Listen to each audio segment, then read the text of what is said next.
yourself? You got it. I do. Thank you. Good afternoon. Good afternoon. Oh, no. All right. Tell us your name for the record and spell your last name, please. My name is Harry Tuerk, Tuerk. And how old are you, Harry? I'm 63 years old. 63? Yes. Where were you born? I was born in East Germany. And you went to school in East Germany? I did. Was that communist East Germany? That was communist East Germany, a colony of CCCR. And how long did you live, as we would say, behind the wall in East Germany? That is correct. I was behind the wall, and I lived there all the way until the wall came down. And when the wall came down, what, if anything, did you do? I celebrated. And how did you do that? I partied with my family and my friends. And tell us about your education that you got while you were behind the wall. Was it a good education? It was a good education because East Germany, in opposite to most East Bloc countries, had more resources, and it was somewhat comparable to Western countries. What education did you have in East Germany? I had school, typical school, all the way from first grade to graduating high school. When you graduated high school, what did you do? After I graduated high school, I went to the military service. And what kind of military service? Military service in East Germany was mandatory.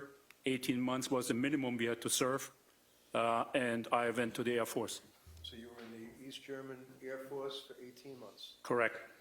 And when you left the military service after 18 months, sir, what did you then do? I did apply for medical school, but I was accepted a couple years later, so I went and worked as a nurse assistant in an East Berlin hospital How long did you do that?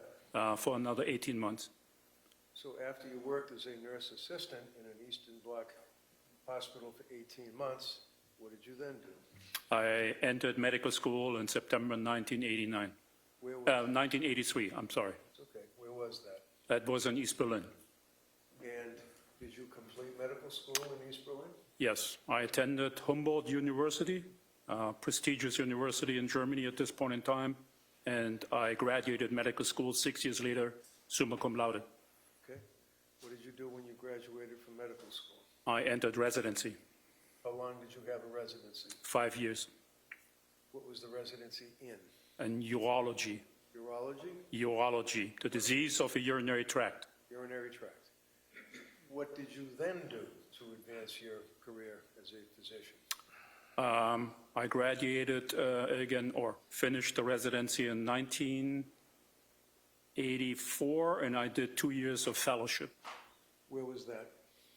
That was in East Berlin as well, on the Charité University Hospital.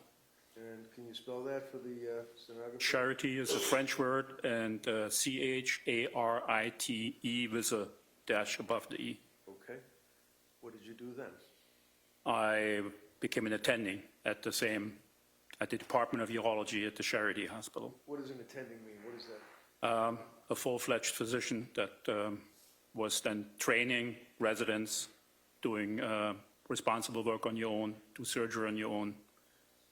You're basically done with your education and start working as an independent physician. Were you doing surgery at this point? I was.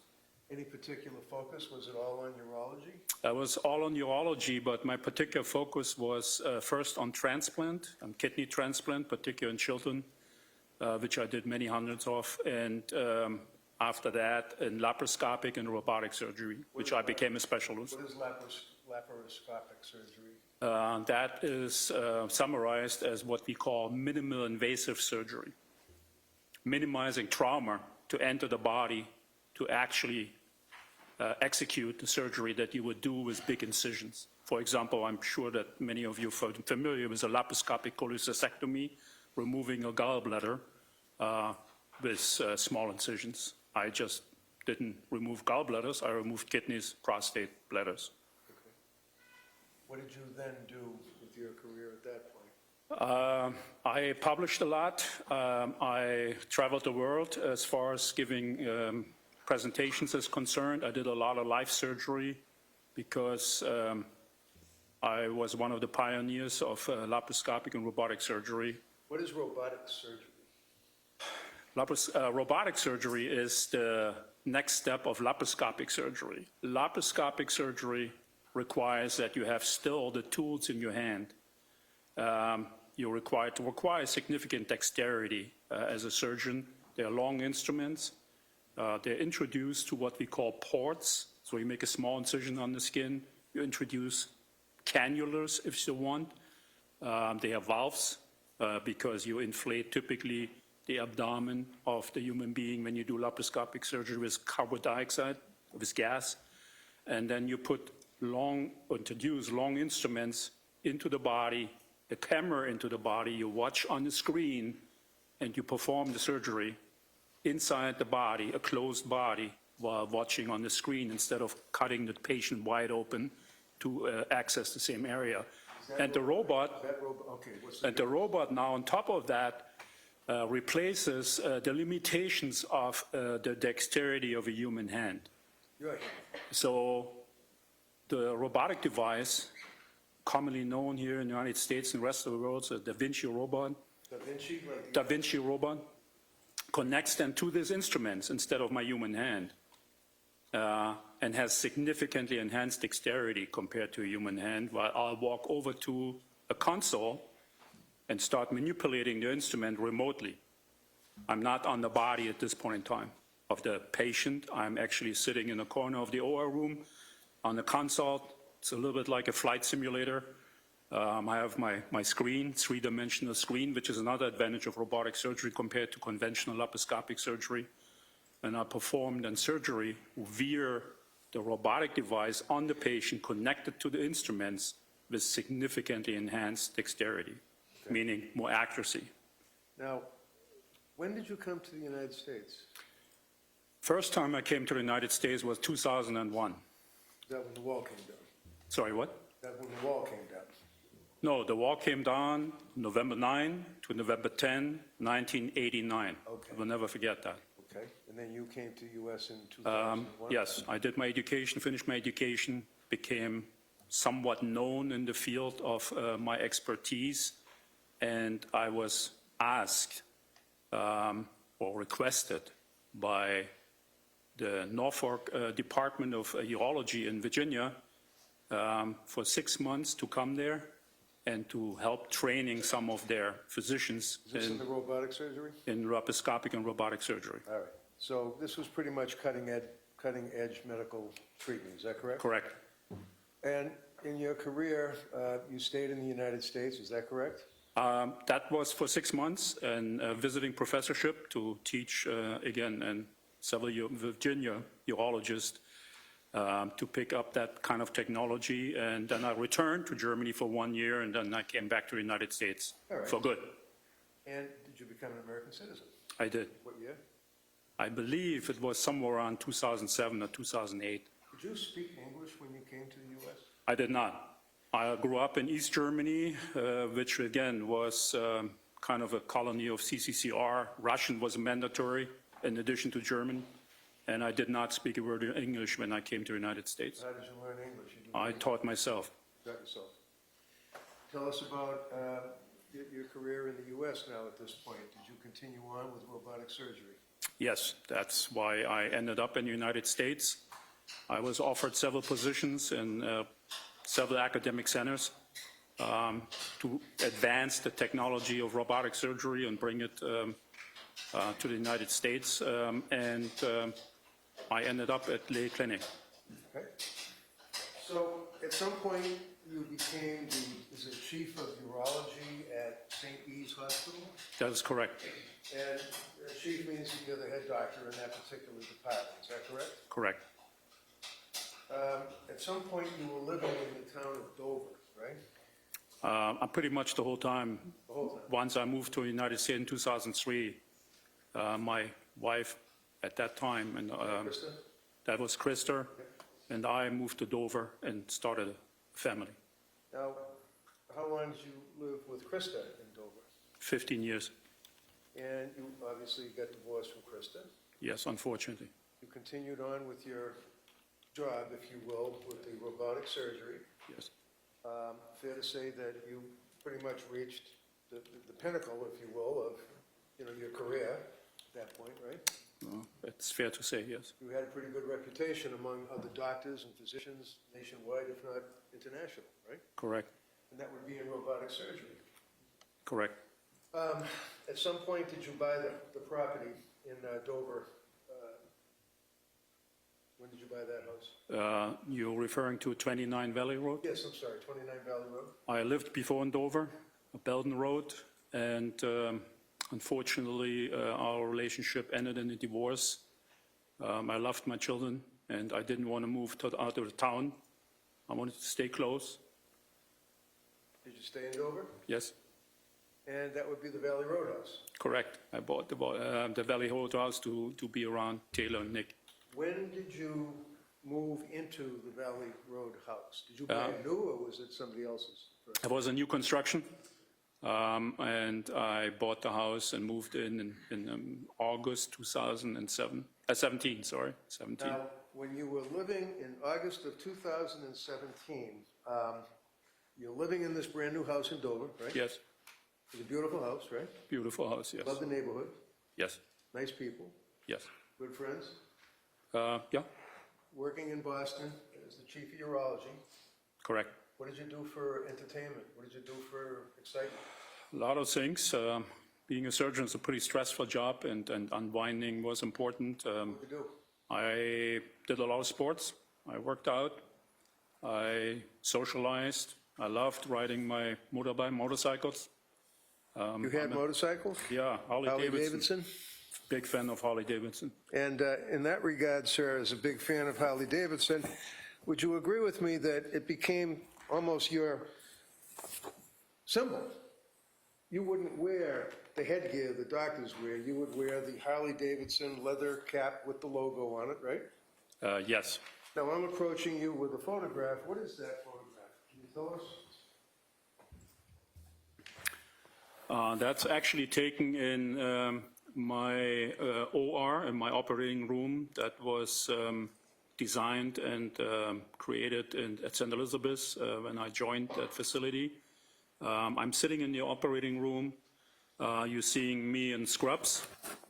And you see actually a piece of the Da Vinci robot that I used 4 days a week, 2 to 3 cases a day. And I think I was interviewed. Sorry? 2 to 3 operations a day? Yes, I had a very high volume on surgeries, 2 to 3 surgeries a day, 4 days a week. Now, for St. Elizabeth's Hospital, is it fair to say that St. E's capitalized as much as they could with your reputation as a surgeon? That is correct. Handing you an item that has been already marked as an exhibit. Can't see it. Oh, it's E for ID. What is that?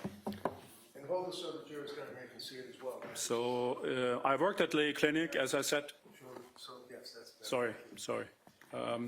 I worked at Lay Clinic for about 5-6 years, and then I was approached by the CEO of Steward Healthcare, and they thought that I would be a high-profile surgeon they wanted to acquire, and they did some advertisement for my arrival at St. Elizabeth's with that billboard that was over Fenway Park. This is the billboard itself. That is the photograph of the billboard that was right hanging over Fenway Park. And what year was that, sir? That was 2017. So in 2000. No, sorry, 2007. Sorry, 2007. How long did you live in the Valley Road house? From 17 to 2020. All right, so let's focus on the date, because you've said 17 and 7. I know, I'm sorry. That's okay. 17? 2017, August 2017 until May 2020. Yes. And during that period of time, 2017, 2018, fair to say that you continued on in your position with the hospital as the chief of urology. Correct. You continued on living life large in your house in Dover with your motorcycles and whatever else you did for recreation, correct? And took care of my children, yes. And then at some point, you met Kathleen McLean. That is correct. When was that? That was in November of 2017. Tell us about that. How'd you meet her? Dating website. And did you go on dates? Yes, we did. And at some point, did you end up, have in mind, it's November of 2017 that you met her, right? Correct. If you could, pardon me, Your Honor, just hold that out. Excuse me, make sure everybody can see it. November of 2017, you met Ms. McLean, yes? Correct. March of 2018, what happened then? She moved into my house, although it was April. It was April. It was middle of April. So it was about 5 months later. Correct. And she moved into your house 5 months later, but you had lived together prior to that? No. No, You lived together after that for 2 years. correct. And after the 2 years, in December of 2019, what happened then? Are you talking about the marriage? Yeah, Yeah, we got married. okay. And you got married in December of 2019, right? Yes. So she moves in with her 3 children into your home in March of 18, and then in December of 19, she ends up marrying you in Las Vegas. Is that correct? Yes, I went to Las Vegas for a medical conference, and she asked to accompany me. Now, who obtained the marriage license? Katie, How did she do that? online. Why were you going to Las Vegas in December of 2019? I attended the World Congress of Anti-Aging Medicine. That was the purpose of going to Las Vegas. Was that at the Bellagio Hotel? That was at the Bellagio Hotel. And when you went to the Bellagio Hotel, tell us about the marriage. Did she tell you that she had a license or something, or how did that happen? No, I had no idea. What did you do? So the medical conference, the World Congress of Anti-Aging Medicine, was for about 4 days, I believe. And on the second day, after the seminars and the lectures were over, we took the Jeep Wrangler that I rented and drove around the strip, the main strip in Las Vegas. And we stopped at a bar. I mean, we drove for a while around just to look at the Las Vegas city, which is a pretty impressive location. And then at some point in time, we stopped and we walked into a bar. Did you drink in the bar? Yes, quite a lot. That was a typical bar for Las Vegas, big horseshoe-shaped bar with the whole front open to the main strip. And I don't remember much, but I do remember we were sitting there and I met a cowboy. And we started drinking. And she was sitting on the other side of the cowboy. And I had several martinis. She had some, Katie had some Cosmos.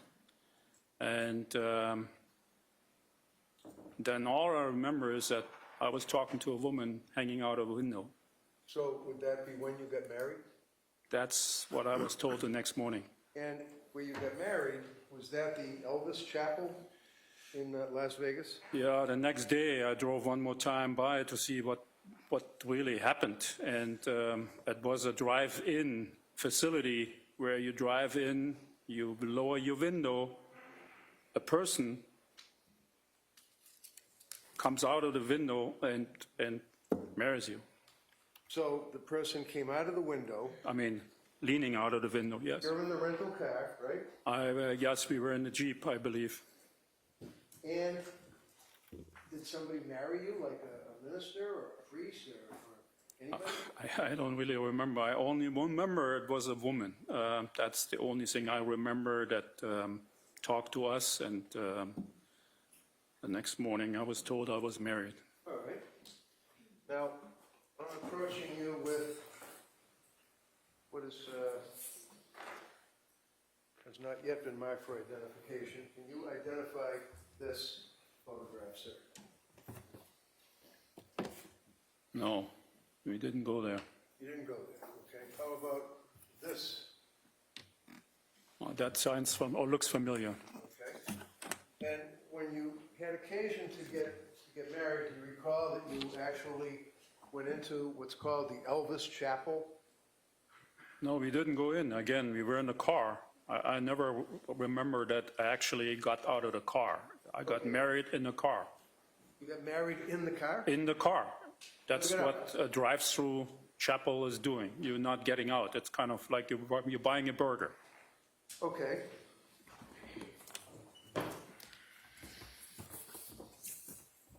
Is this indicative of the guy hanging out the window? That's exactly how that looked like, except the guy was a woman.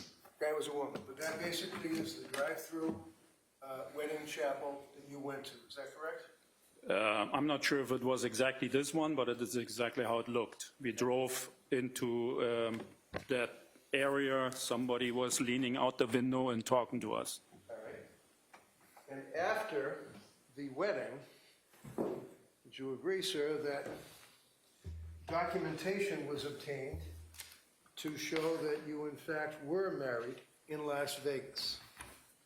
Did you have a copy of your marriage license? At some point in time, I did. Where did that come from? That came from Las Vegas. After you went through the drive-through and after you got married, you went back to Massachusetts? Yes, once the medical conference was over, we flew back. Continue with your job. Correct. Approaching you with the document, sir.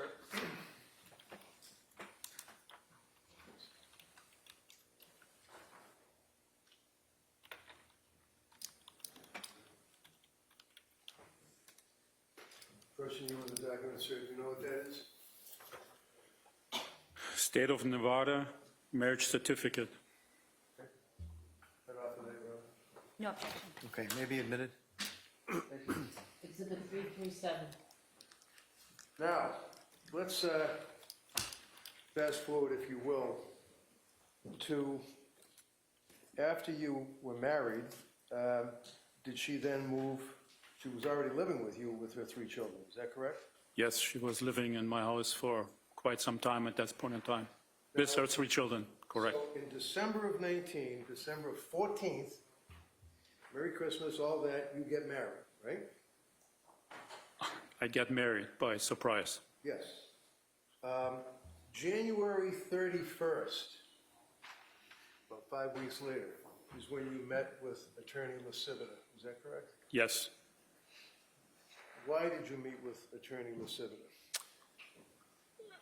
Because at that point in time, and not just since December, it was already before that, it became clear that that relationship is not going in the direction that we were hoping, both were hoping. That was your state of mind at that point, correct?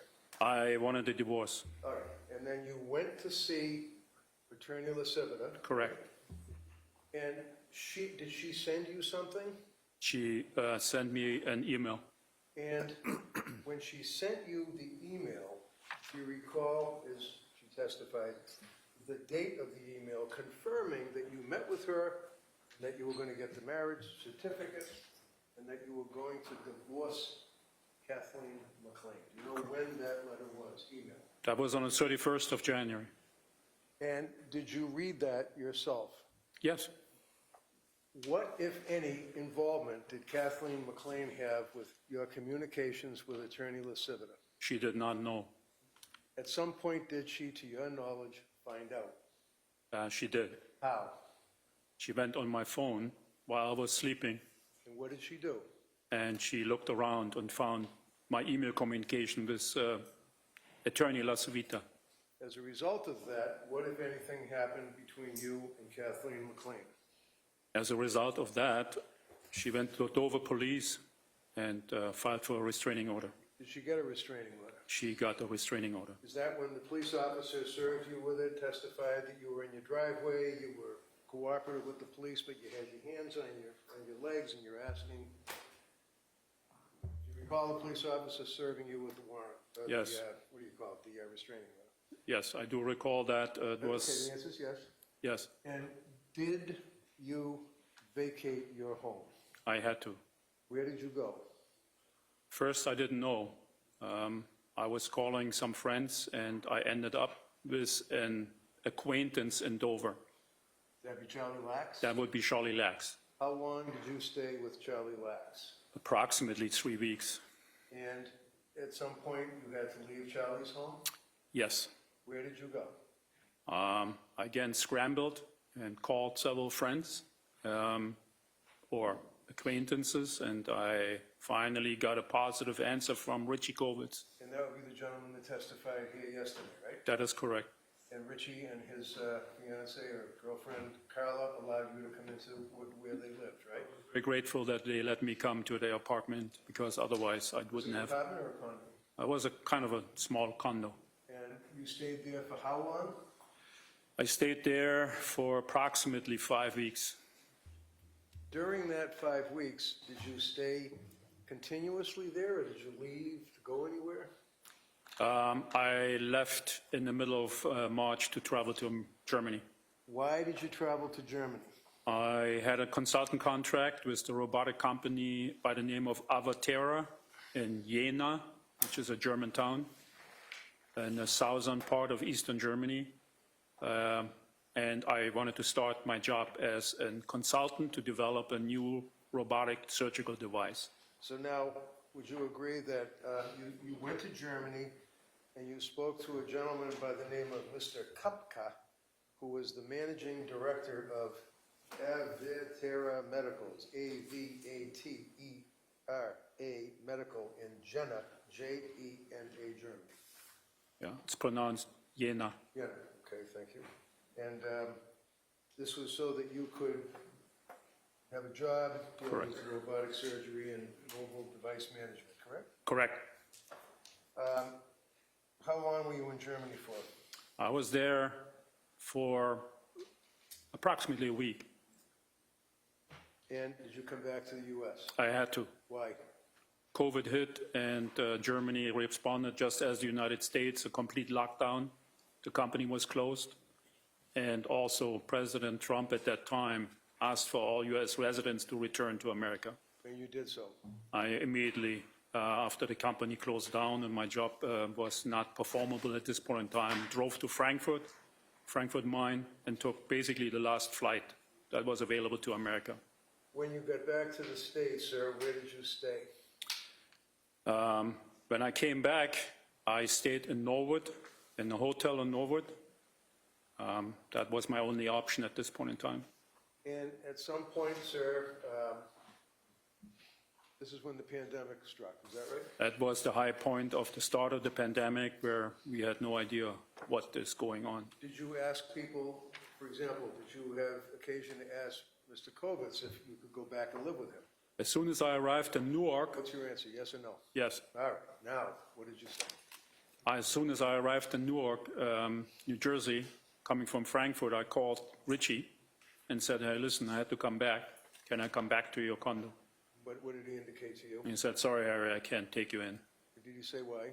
He said, yes, his condo board All right. forbid to have anybody coming in. What did you do then? I stayed at the hotel at that point in time. And that would be in Norwood? That would be in Norwood on Route 1. What was your state of mind about the pandemic, sir? I was scared. Why? I started to, the news about thousands of people dying every day started to get to me, and I didn't feel safe in the hotel without my own personal space.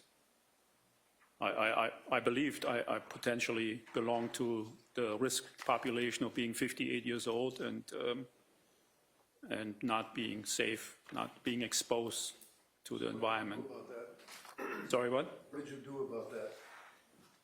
Oh, Go somewhere? I called around, I called many friends, At least I thought they were friends at that time, and asked if anybody has a couch, has a little room where I could stay. They said, oh no, until Mr. Guyon, another friend of mine, said, you know what, I have a camper, a trailer down in Florida. So as a result of Mr. Guyon letting you stay in his camper, was it one of those big fancy ones, you know, that's almost like a mobile home, or was it like a trailer? It was kind of more like a trailer. It was not fancy and wasn't big, Okay. but it was a personal space, and that was important to me. You were thankful for that. I was very thankful that I had a place where I could actually stay myself and lock myself So you did down. go to Florida. I drive How to. long did you stay in Florida? I drove to Florida and stayed there for 6 or 7 weeks. What's the time frame that we're talking about now? I drove down to Florida on the end of March and came back on the 7th of May. And during this period of time, you had engaged, after Attorney Lasiviter, who sent you the letter that Ms. McLean saw, you engaged Attorney Hoffman, is that correct? Yes, And Attorney Hoffman was your attorney representing you in discussions and negotiations trying to get this divorce settled during that period of time, is that right? that is correct. Now, when in time frame did you come back up to Massachusetts? I came back to Massachusetts on May 7th. Prior to May 7th, before May 7th, while you were in Florida, did you have any contact with Ms. McLean at all? Not directly. How about indirectly? Yes, How? Kurt Pfannenstiel. Kurt Pfannenstiel. Now, who is Kurt Pfannenstiel? He was a friend. And Mr. Pfannenstiel helped you out during this negotiation phase, sir? He communicated in between us. How did he do that? Did he call you, or what did he do? He called me, On a phone? correct. And when was this? It started mid of April. Did you talk to Kurt, yes or no? Yes, As a result of talking to Kurt, did he then hand the phone to somebody else? yes, he did. Who? Katie. What did Katie say to you? Katie said to me, Harry, come back home. I still love you. Did you continue to stay in Florida, or did you make arrangements to come back home? I stayed at that time still in Florida When did you come back home? on May 7th. Where did you go to stay? I went to Dedham, That'd be the hotel. but not by that we myself. all- Not by myself. Yeah, It's the hotel that we all went to when we took a view, is that correct? correct, The Residence Inn. correct. Now, when you went to the Residence Inn, you took out, you signed the paperwork, it was in your name, right? Yes, You also said that you wanted Katie to have the key, is that right? yes. Did she go into that room with you, or two of you together? She picked me up in New York. Now, who was with her when she picked you up in New York? Her ex-husband, Stephen Roca, That's the guy with the beard, right? correct.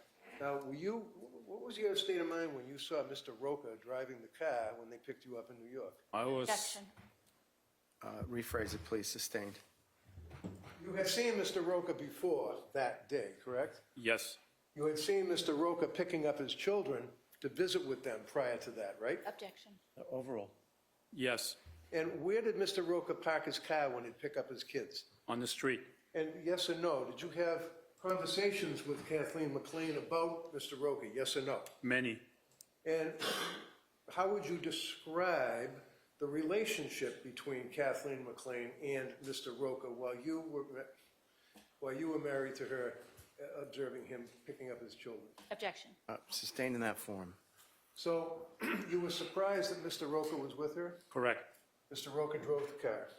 Yes. Why could you not drive a car? I had problems with my back and my legs at this point in time. What kind of problems? I felt numbness and muscle weakness because of my back injuries. How'd you get back injuries? That's an occupational hazard of being a surgeon. Okay. Like being a nurse too, bending over and Correct. picking people. Bending over for hours at a time, you inadvertently will have disc prolapses, and that's what happened to me. So during this period of time, can you tell the jury, what was your relationship with Ms. McLean? Did she allow you back into your home? I stayed for a couple of days at the hotel, and on Sunday, May 10th, I went back to the Dover home. And did she invite you back? Yes, she asked me to come home. Did you intentionally violate a restraining order and go in that house? The restraining order was vacated at that time in time. So she vacated the restraining order Correct, and then invited you into the house? correct, She's there with her 3 kids. correct. During that period of time, would you agree, sir, that you were amorous, loving, having sex, that type of stuff? Yes, I was very grateful that I could come back home to shelter myself because the camper was sold and I had to leave Florida because I did not have a shelter down there anymore. So I was loving, kind, and accommodating, very accommodating, and expressed my Was one love of to the her. things that was requested of you that you do something with the house? yes. What was that? She asked me to put her name on the deed. Did you do that? I did. Why did you do that? I mean, this house is worth a couple of $1 million. Why did you do that? If I wouldn't have done it, I wouldn't have been able to come home. So you signed a deed transferring interest to her, right? Correct. Now, you heard the testimony of Attorney Kighton. You know Mr. Kighton, right? Yes. You heard the testimony? I knew of him. I didn't know him well. I knew of him. Okay. And you know that there was an issue about her being on the deed, and if you die, that she'd end up getting everything, right? Correct. Did you also sign a postnuptial agreement? I was part of it that I had to sign to be allowed to come back home. Did you sign that? I did. What were the terms that did you have to pay any money on that? Yes. Okay. And now you then moved back into the house, right? On the evening of May 10th, I moved permanently back in the house. And how are things working between the two of you? It started off very well. We really tried to be good to each other and loving and kind, and we spent a lot of time together, had a lot of sex. When you say you had a lot of sex, I don't know how to be gracious about this. Was there a number of times that she would request or demand sex from you? Excuse me? Were there a number of times that she would request or demand sex from you? Yes. Okay. For example, did she send you text messages saying, let's fuck at 10:15? Yes. Were there a number of text messages like that? There were many of them. Would you come home and then go to the bedroom and have sex with her? I would come home often, and she asked me to go upstairs. Did you do that during that period of time up until May 15th? It started already in the Dedham Hotel. As soon as we came back, she wanted sex. And then in the Dedham Hotel, then you went to the house in Dover, and it continued. That's Right. correct. And you felt that things were going to hopefully be okay. I had really high hopes that things would work out. All right.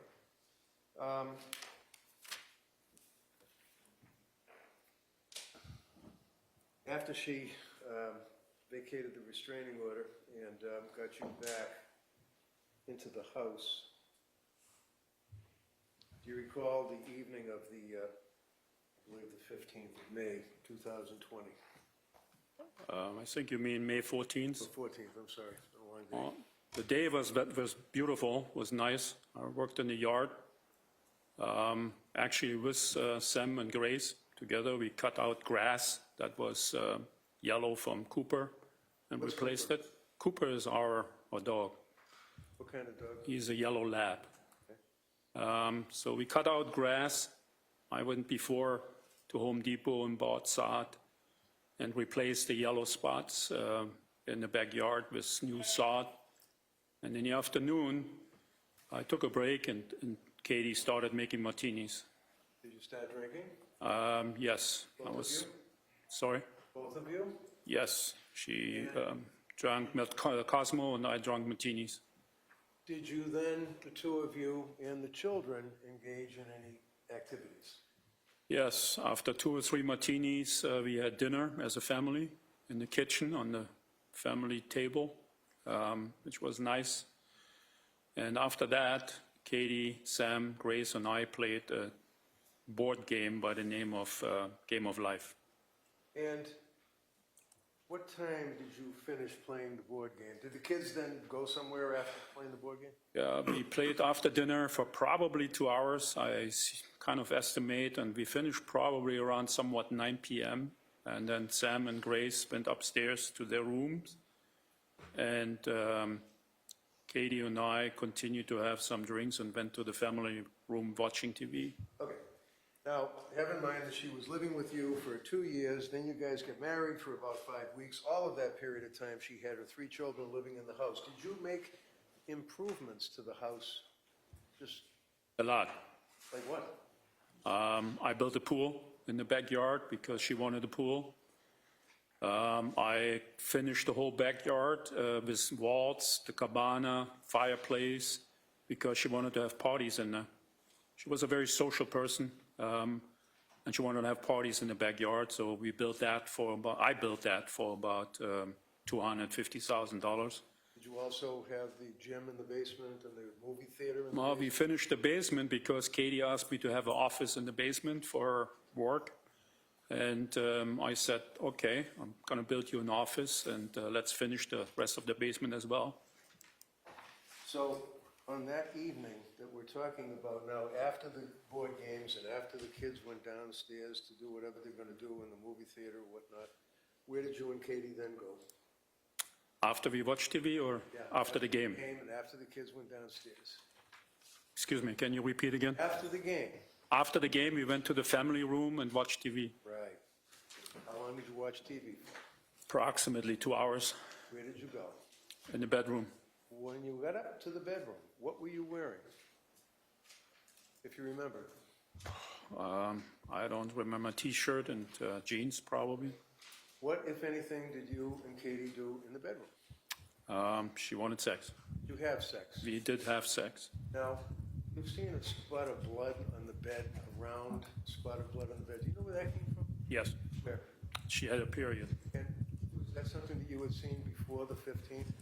Yes, that actually happened on May 10th when I came home from the hotel. Okay. Tell us about that night after you had sex. Everything going along well? That so far is, went well. Then we were laying after sex in the bed.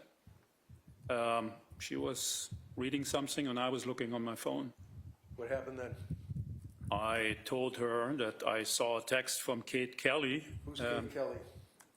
Kate Kelly is an old friend of mine. I knew Kate Kelly since over 15 years. And What did she say when you told her? Katie the text from was Kate? always jealous of her. What did she And say? I said to Katie, even Kate Kelly tells us good luck with our reconciliation. What happened then? She got extremely angry. What did she do? She demanded the phone from me. Did you give her the phone? She said, give me the phone, I need to see the texts. And I said to her, please don't do it. Because there were all the text messages from before. Months before. Yeah, during the separation months when Kate Kelly was communicating with me and trying to help me going through that time. And there were certainly some critical words written about her. And I told Katie, please don't look at that, that's old stuff. You proposed clean slate. Did she look at it? She did, and Listen to my questions. Yes. When she looked at it, she what happened? she demanded the phone, and I gave it to her. She proceeds to look at the phone. She did, The Kate Kelly texts. correct. What did she then do? She got even more angrier. Did she do anything at that point? She screamed, At you? yes, Where were you when this was going on? the bed. Did you have, by the way, alcohol? Were you guys still drinking? Oh, I started drinking, or we continued drinking again after the game, and we continued drinking in the bedroom, yes. And did you have, were you drinking with a glass in your hand while you were talking to her after you guys were up? We both had glasses in our hands, correct. And at some point, while she's yelling at you, what happened then? I tried to calm her down and said, please, Katie, stop, please, please, Katie, please stop. And she was in the bed, and I kind of walked around and tried to calm her down, and I went on my knees and begged her to stop, please. You went on your knees, On my knees, and you begged her to stop. yes. And what did she say? I said, fuck you. What happened then? She hit me. With what? It's a glass. Did you know that? Did she hit you with the glass? Yes, And where did she hit you with the glass? right on my head. When she hit you with the glass, did you get cut? Yes, I bled. I'm showing you what has been marked as Exhibit 294. But hold that up for the jury and point out exactly where the injury is to your head on that photograph, sir. Right here is the cut. Now, show all of us down here too, please. All right? So that would be the right side of your head, Yes, right? Right here. right here. Now, when she struck you with the glass, did the glass do anything? It broke. And where were you when the glass broke? I was on the floor, What was your state kneeling. of mind at that point? I was scared to hell. What did you do as a result of getting struck with the glass, causing you to bleed while you were on the floor? What did you do then? I snapped. I kind of blacked out. What did you do?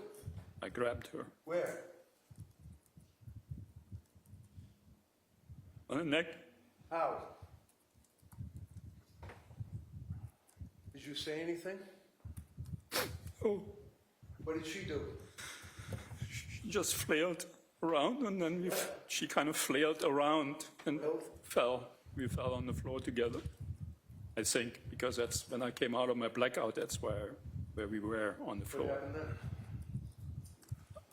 She was not responsive. She was, passed out, and I asked her, Katie, come on, please, Katie, wake up.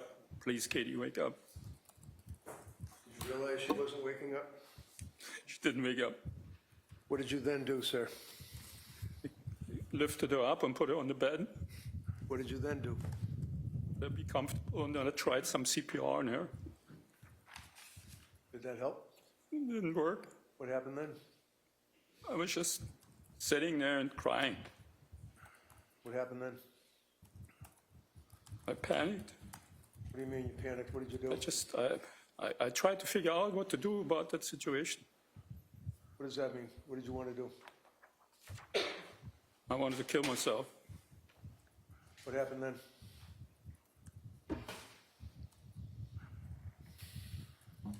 I decided that I needed to put her somewhere else. Why? One of the main thoughts that I do remember is that I can't have her children find her. So what did you do? I carried her out of the house, Where did you put her? put her in the car, Where did you go? put her on the passenger seat of the Jeep. When I drove, Where did you go? to the pond. Is that the pond that's next to the house where the real estate guy testified here a couple of days ago that she wanted to buy a house, but it wasn't big enough to put a pool, but she wanted you to look at a house? That is correct. Objection. Sustained in that form. Is that the house? Did you go look at a house with her? We looked at that house 2 years prior, yes. Right, and she went by herself first, Yes. and then that brought you. Then she said, Has to form. Okay, so did you go look at the house? she asked me to look at the house with her. Did you? Yes, All right. Is that the pond that you went to? yes. What did you do when you got to the pond with the Wrangler and with Katie? I put her in the water. When you put her in the water, did you take her top off? No, I did not. What happened to the top? I have no idea. Did you see photographs that showed that it was snagged on a branch by the edge of the pond? You told me I didn't look at that photograph. Look at it. No. At some point, did you realize that she was floating? Yeah, kind of was surprised that she What was. did you do as a result of that? I walked through the yard and tried to look for something that may, bring her down. What were you wearing for footwear? I was wearing flip-flops, What were you wearing for clothes? boxers. Boxer shorts? Yes, Why were you wearing boxer shorts? because that's all I had on after we had sex. You found some rocks?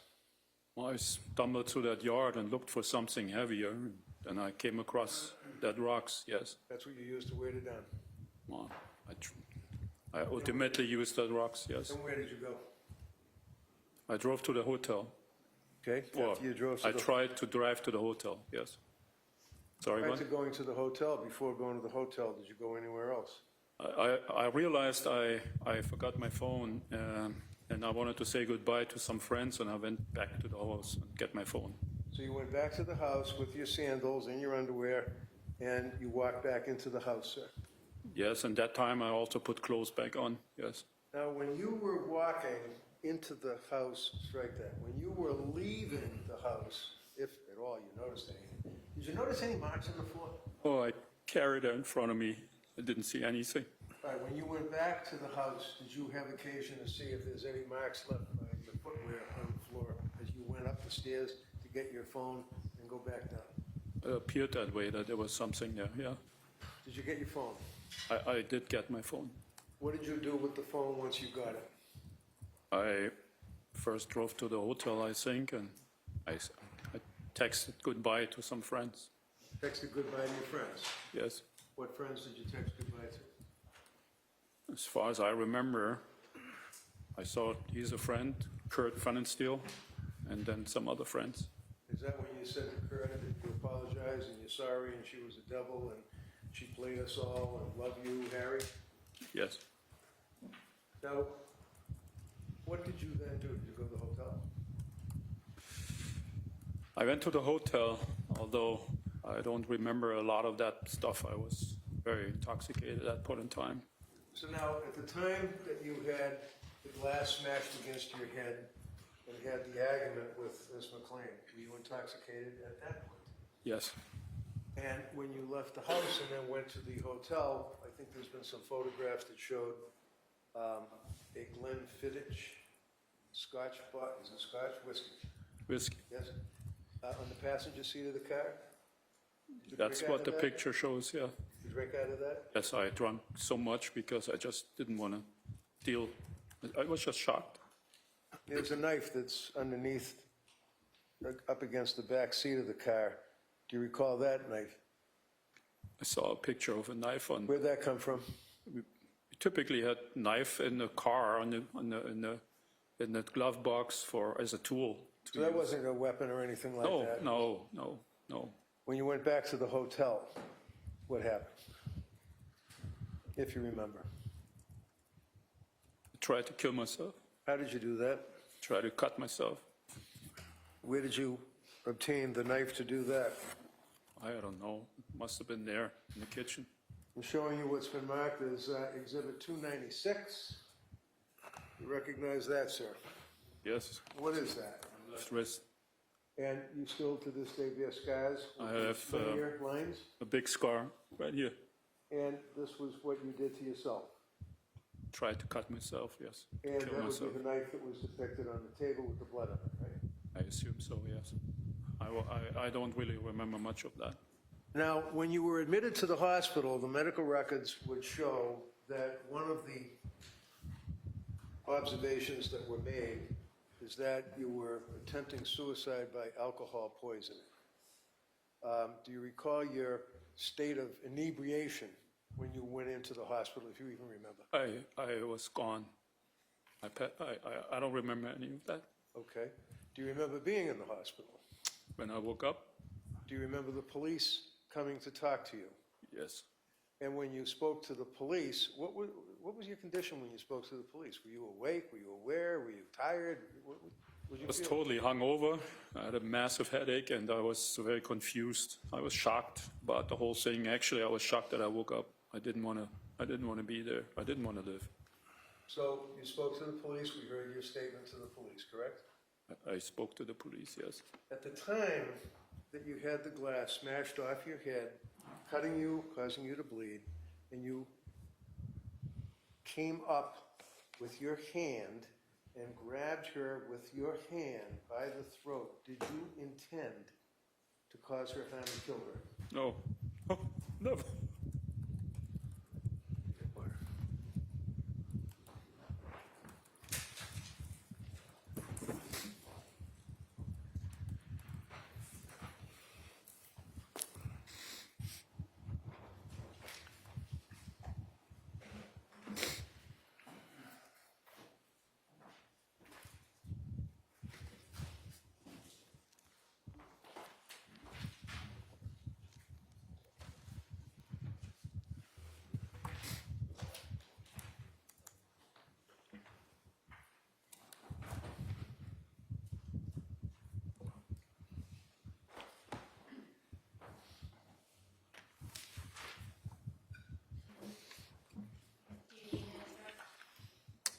Excuse me?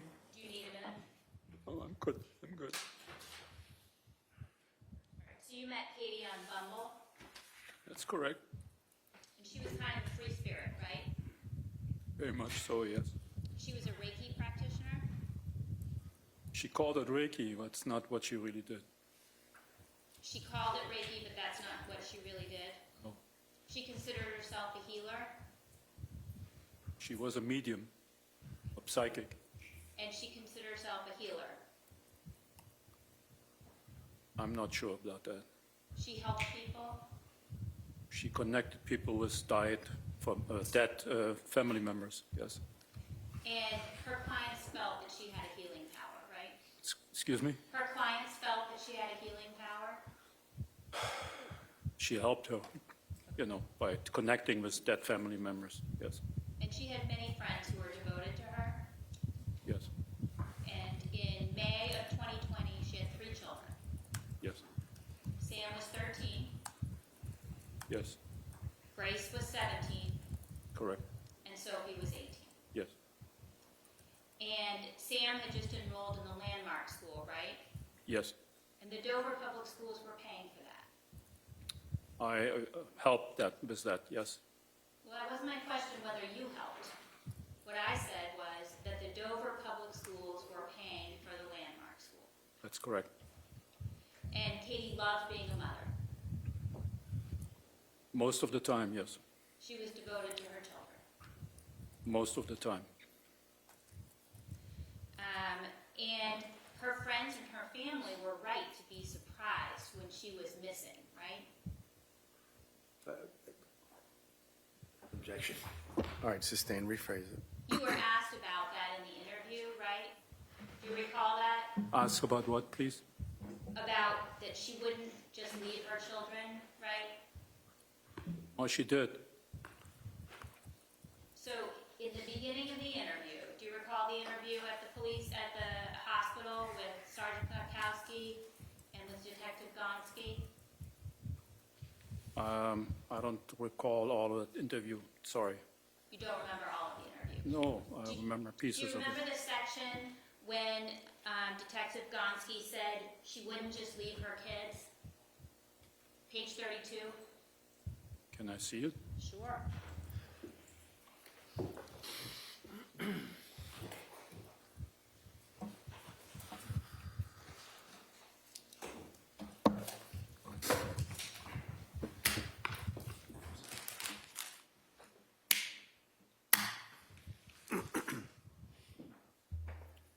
What page was it?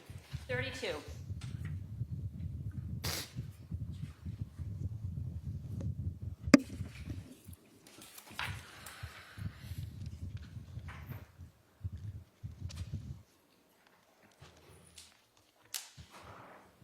Yes, Does that refresh your memory? Yes.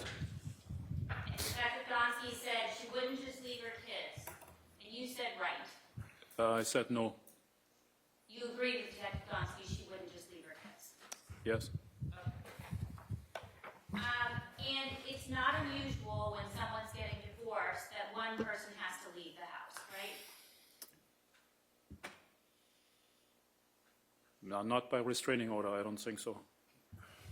So, in divorces, when there are 2 people living in a home, it's not unusual that one person has to leave, right? At some point in time, certainly. And did that happen in your first marriage in Germany? Did that happen in my first German marriage? Yes. Oh, that was totally different. Did you have to leave the home? Actually, my, To the sidebar.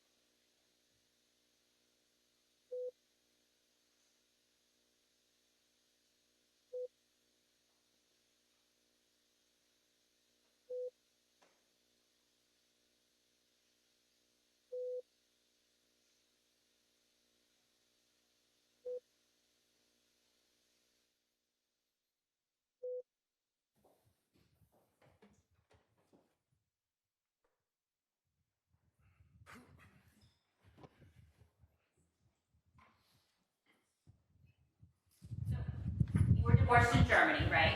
Yes. Did you have to leave the family home in that divorce? No. And what about in your second divorce? Ultimately, yes, but not, first not. But you moved out, right? Correct. Ultimately, I did. And then you purchased a second home. That's the 29 Valley Road, right? That's correct. And you were upset, you mentioned just the restraining order just now, you were upset when the restraining order issued and barred you from living at 29 Valley Road, right? Officer Wilcox said I was sad. I was sad. I'm not asking about what Officer Wilcox said, I'm asking how you felt. I was sad. Were you upset? I was not upset, but sad that I had to leave my home. All right. And then you struggled to find a place to live. Correct. And you felt that the house was yours, right? I bought it. It wasn't my name. But did you feel like it was your property? Yes. And you still feel that way, right? Well, I shared the deed with her. I don't know. House is long gone. All right. And you thought that Katie should leave, right? Sorry, what? You thought that Katie should leave, right? Excuse me. You thought that Katie should leave 29 Valley Road, right? I didn't think anybody should leave when we planned the divorce, or when I planned the divorce. I'm sorry, I missed that last part. When you planned the divorce? When I planned the divorce, I did not see that anybody had to leave until the end of the school year. Okay. So you planned to get divorced, stay living together until the end of the school year? That is what was somewhat discussed, yes, with her actually. And then who was going to leave at the end of the school year? I was leaving to Germany, was selling the house, and Katie and her 3 children would move into the condo or Belmont of her mother. Okay, but you weren't going to leave in that plan, right? You were going to stay at 29 Valley. I would move to Germany. But you weren't going to leave until you went to Germany. Nobody was leaving until I went to Germany, until the school year was over. Okay. And then on April 15th, you were living at that time in, where were you living on April 15th? April 15th, I was living in Florida, in a trailer. In the trailer park. And that was the trailer that Bob Guyan owned? Yes, it was a small camper, actually. A small camper? Yeah. All right. And Bob Guyan, how did you know him? Bob Guyan used to be the COO or CFO of Stewart Healthcare, and he became a patient of mine. He had aggressive prostate cancer. I did. So he had a fair amount of resources, right? Excuse me? He had a fair amount of resources, Bob Guyan? I do not know for sure. He's the COO of Stewart Healthcare? I don't know about his resources. We were friends, but I didn't worry about his resources. And he lived in Newport, right? In Florida? Florida was a camper. Okay. And he also lived in Newport, Rhode Island? Yes, he had purchased a house in Newport. All right.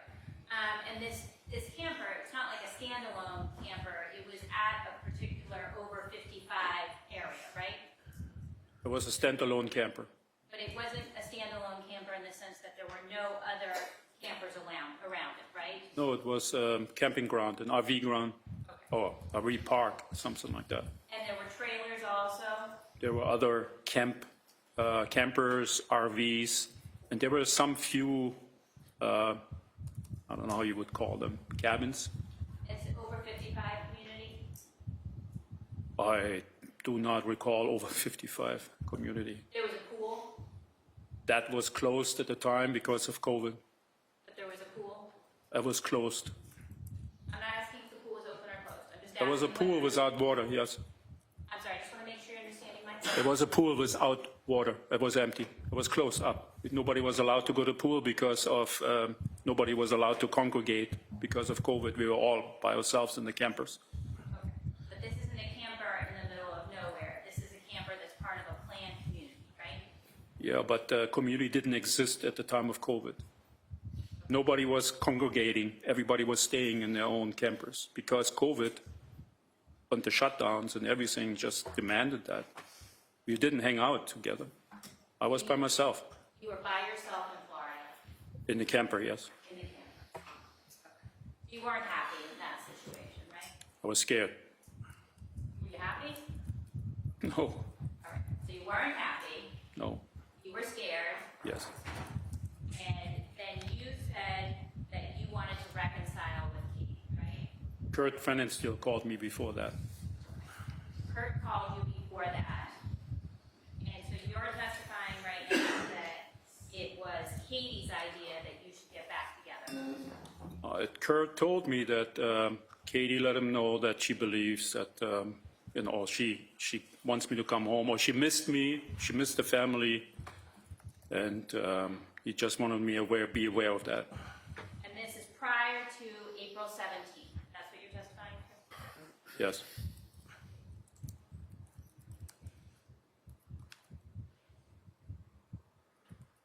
Could I just a minute, please? Yes.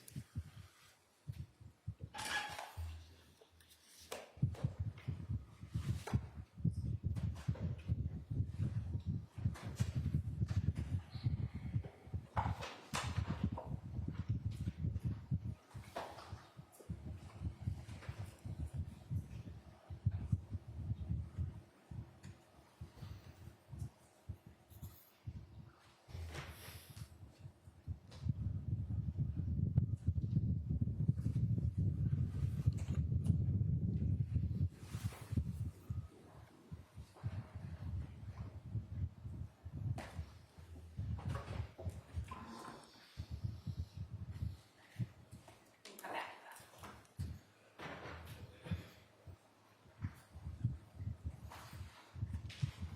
All right, so you just talked about the restraining order and the circumstances that led to the restraining order. Katie didn't go directly to a courthouse to get a restraining order, right? My understanding is that she went to the police in Dover, and the police drove her to the courthouse. All right. And she went to the police and said, I'm getting divorced and I think you should know, right? I believe that's correct. All right. And then the police said, wait a minute, I'm we need to talk gonna about object this, to all right? this now. Sustain. Rephrase it, please. All right. She didn't call the police from the 29 Valley Road to report anything, right? No,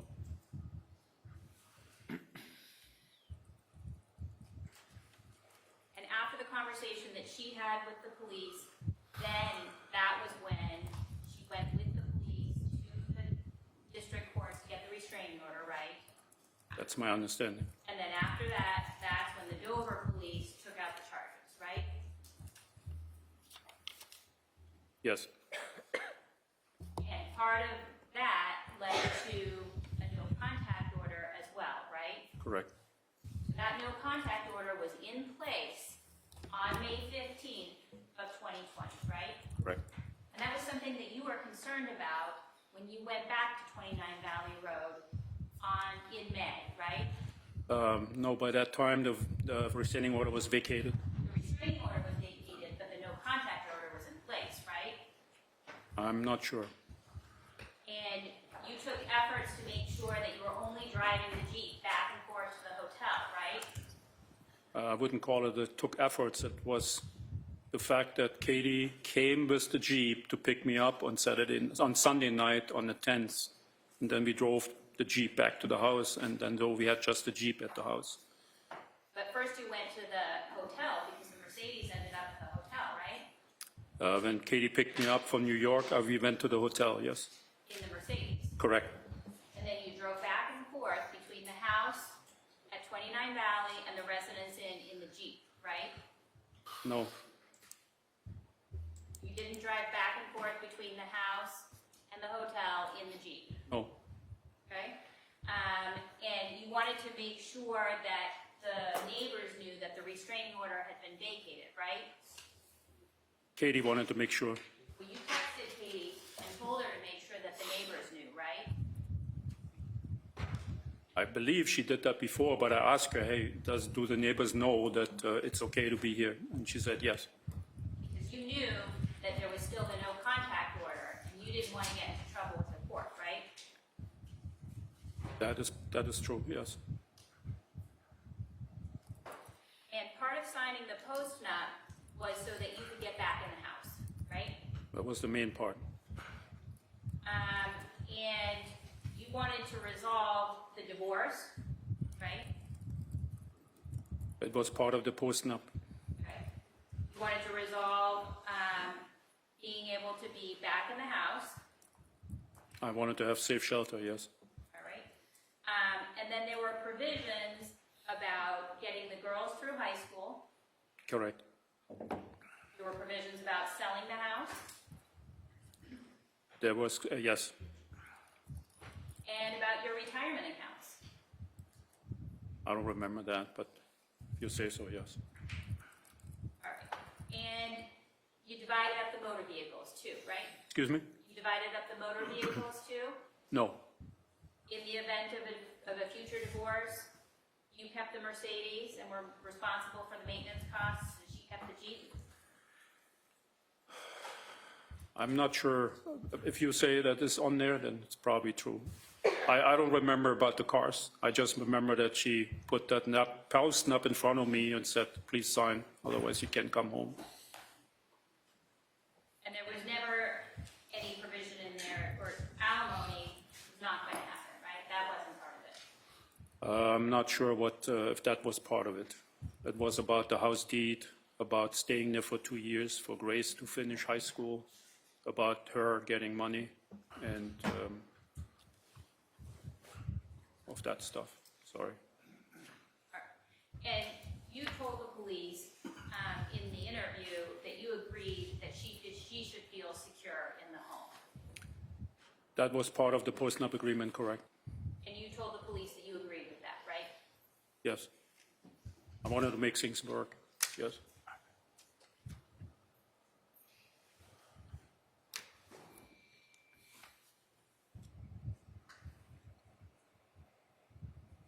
All right.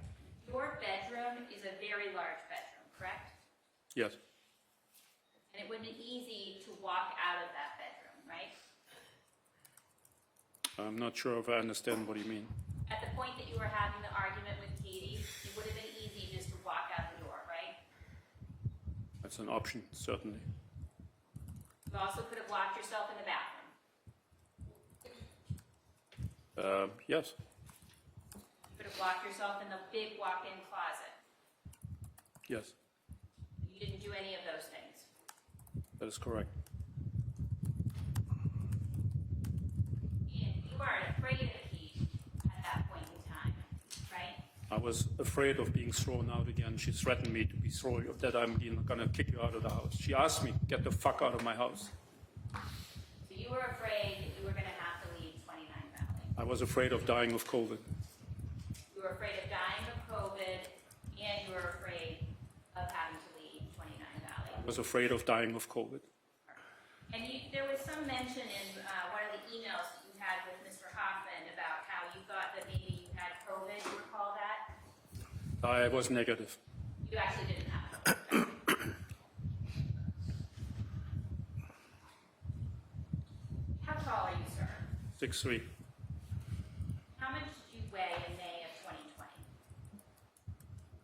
Probably 230 pounds, 235 pounds. So you'd agree that Katie was much smaller.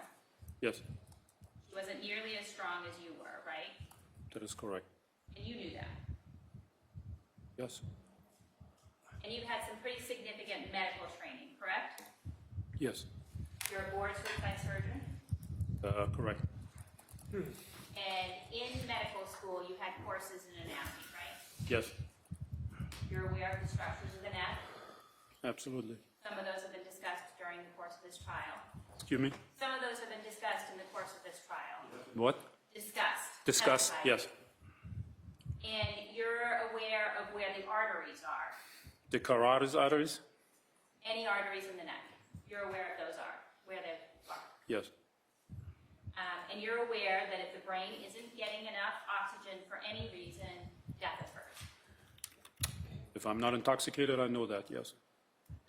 If you're not intoxicated, you know that if the brain isn't getting enough oxygen for any reason, death occurs.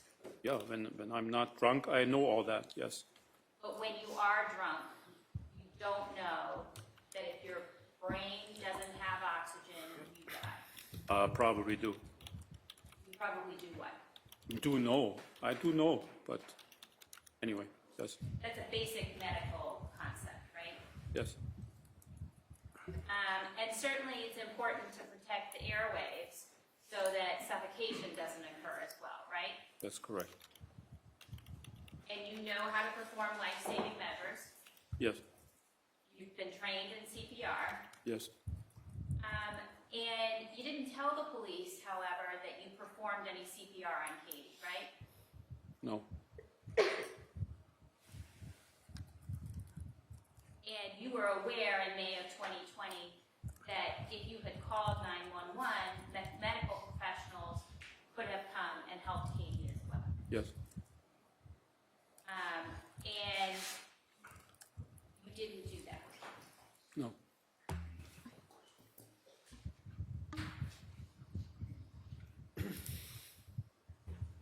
So when the police met with you at the hospital, they were respectful. That's correct? yes, They didn't hide why they were there, right? And in fact, the hospital staff told you before you met with the police that the police wanted to speak with you. briefly before, yes, And you chose to go with the police, right? yes, This is after 5 o'clock on the 16th, right? I don't remember exactly what day it was. All right, it's on Saturday though, right? It was the day when I woke up from the coma. All right. And at that point in time, you've been given IV treatments with fluids at the hospital, right? I do not recall that. I was out. That would be pretty standard though, when you're admitted to the hospital, unresponsive, that just saline IV fluids would be given, right? I would assume so, yes. I would have done it as a physician, certainly. Okay. And that would be helpful if you're having a hangover, right? Or if you've drunk too much. That's helpful treatment. Well, hydration in general is a good treatment, but not for hangover necessarily. No. There are people who just go get IV treatments after a night of partying, right? I'm not aware of that. I'm a urologist. You're not aware of that? Okay. And so when the police said that they wanted to speak with you, you weren't confused about why they were there, right? I was confused in general what was going on. But you knew that you had killed Katie, so it made sense that the police were there. I had caused her death, and I was feeling very guilty and very shameful. But it made sense that the police would show up, right? Yes, Okay. So going into the interview, you knew what this was about. You didn't think it was about a stolen car or anything, did you? no, I assumed it was about Katie. All right. And they provided you with Miranda warnings, I think yes, yes, and you were provided those in writing, right?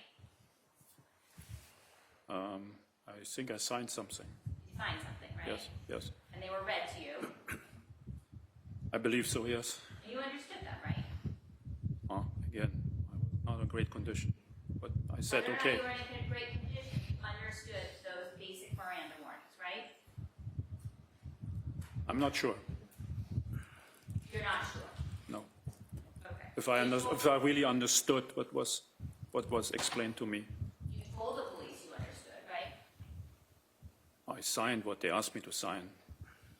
I don't think I said I understand. All right, let's look at the form.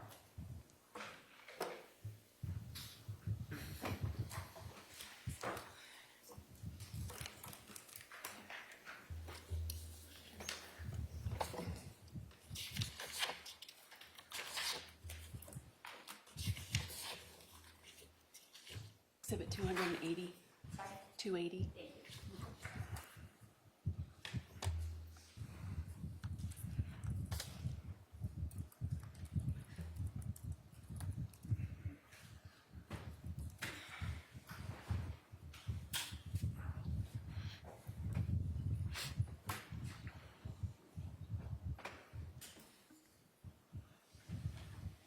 Could you please read out loud what's printed on that form?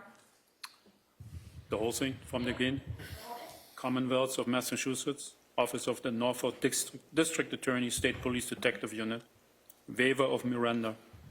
I, IT, make the following voluntary statement to T.R. Koskowski of MA State Police to promise or threats have made to me. No promise or threats have been made to me, and I've been advised of my Miranda rights as follows.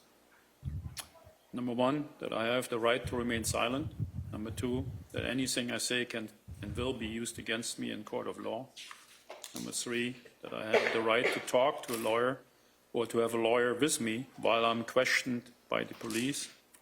4, that if I cannot afford a lawyer, one will be appointed to represent me before any questioning, if I wish. 5, that if I begin to answer questions, I have the right to stop the questioning at any time. I understand each of these rights and have those rights in mind, waive them voluntarily, and wish to make a statement. Signatures. And your signature is on that? Yes, correct. And that was read out loud to you by Trooper Kotkowski, right? I believe he did, yes. And then he said to you, you understand those rights? And you said, yes, sir. I don't know if I used that words. Do you still have the transcript? Sorry, what? Do you still have the transcript? Page 2? Page 2? Yes.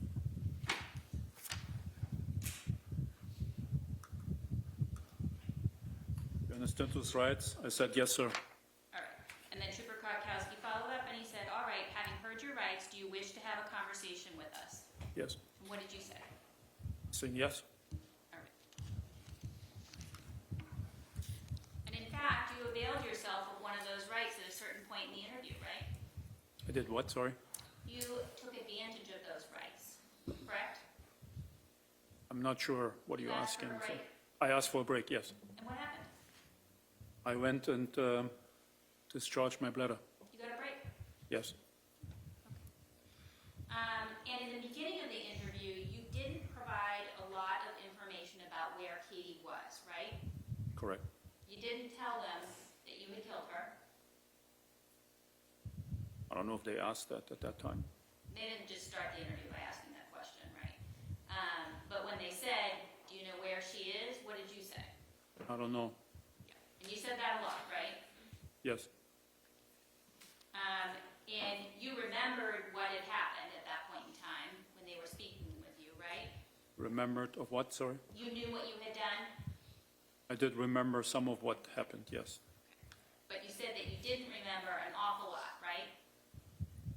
I was confused in the beginning of the conversation. You were confused? Yes. All right.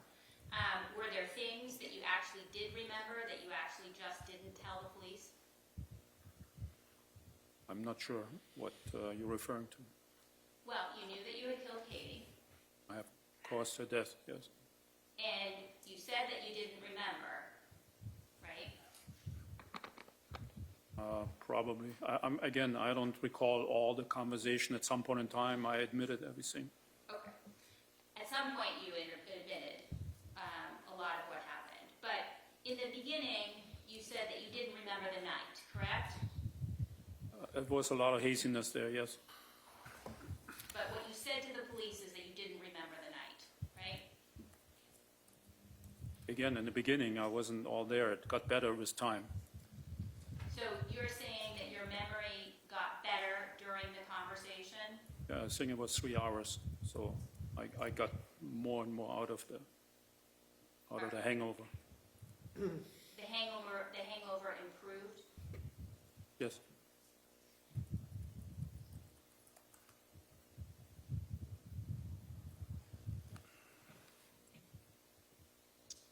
At the beginning of the interview, page 17, you were asked whether there was an argument, asked about the argument. Trooper Kotkowski said, tell me about the argument. And at that point, you said you didn't remember, right? But I'm not sure about that. Okay. And then you were asked a couple of different times where Katie was. And you said you didn't know. I'm not sure. I think I asked that most of the time. I'm sorry? I think I said I'm not sure. All right, page 19.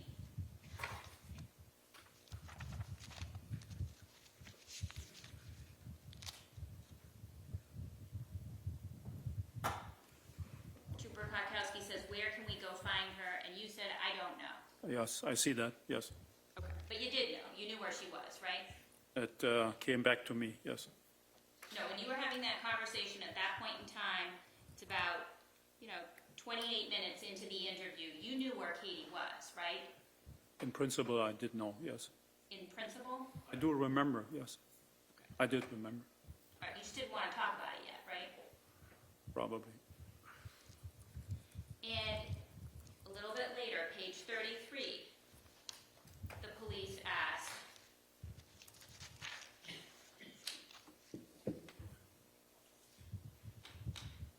Detective Gonski, where can we find her? Again, you said, I don't know.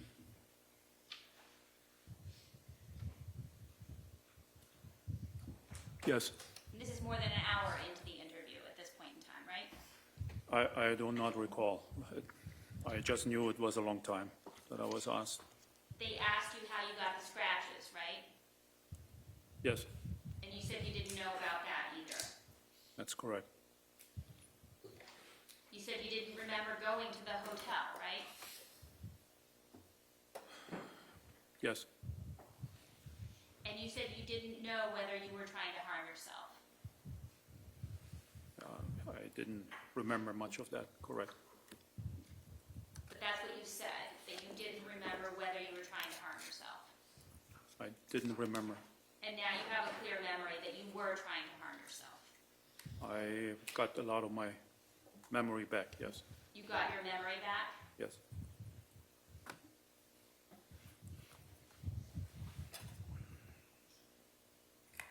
And there were times when the police were incorrect about their facts, but that didn't confuse you. Like when they talked about using the name Kyle instead of Kurt. I never I didn't remember, heard of anybody like Kyle, that's correct. Yeah, you knew that. You knew that they were wrong about that. That didn't confuse you. I was confused. I don't You know didn't any say, Kyle. Oh, yeah, I sent Kyle a text. You knew they were wrong. I don't think I, You said I don't know a Kyle. which page is that, please? Look at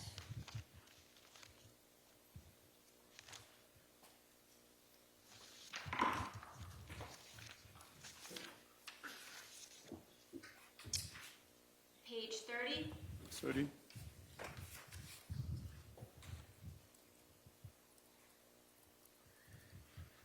Page 31. Yeah. So Trooper Koskowski asked me, Harry, tell us about text you sent to Kyle. And I said, text what? Yep. And then if you Trooper go Kos- I'm going to stop. Sorry. If you go all the way down to page 31, you said, you go back and forth a little bit, and you say, no, there's no friend named Kyle. I don't know a Kyle. And then Detective Gonski says Kurt. She's fiddling around with her notes, and finally she finds it, and she says it's Kurt. You didn't get confused. You knew there was no Kyle. Well, there was some confusion before you jumped to that. There was, I do not remember Kyle. To who, I asked. So there was a lot of confusion first going on until I recognized that I don't know Kyle. But that confusion didn't lead you to make any false statements or anything, right? I'm not sure what you're asking right now, sorry. I'm saying you understood the conversation that you were having, and you knew, I don't know anybody named Kyle. After several I minutes. didn't send anybody named Kyle a text, right? For several minutes, I recognized that I don't know Kyle, correct. And similarly, when the police talked about the woods, you knew Katie wasn't in the woods, right? No. I mean, I did know that she was not in the woods, correct. The police were confused because they had been relying on the ping and all that kind of stuff, so they keep talking about the woods.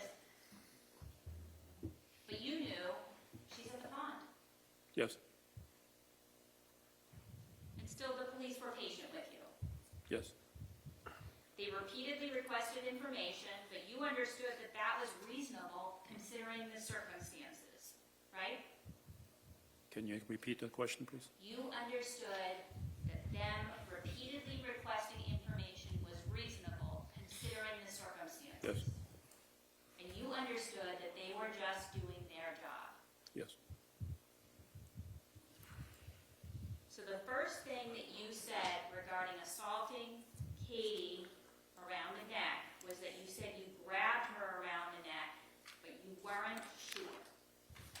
What page was that? Do you recall that?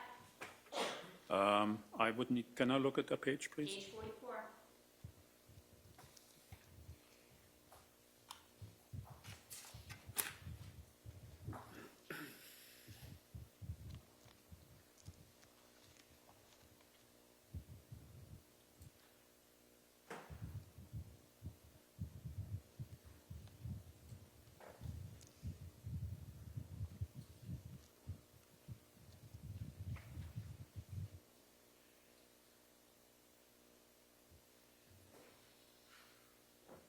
So I was asked if I grabbed her, and I said probably.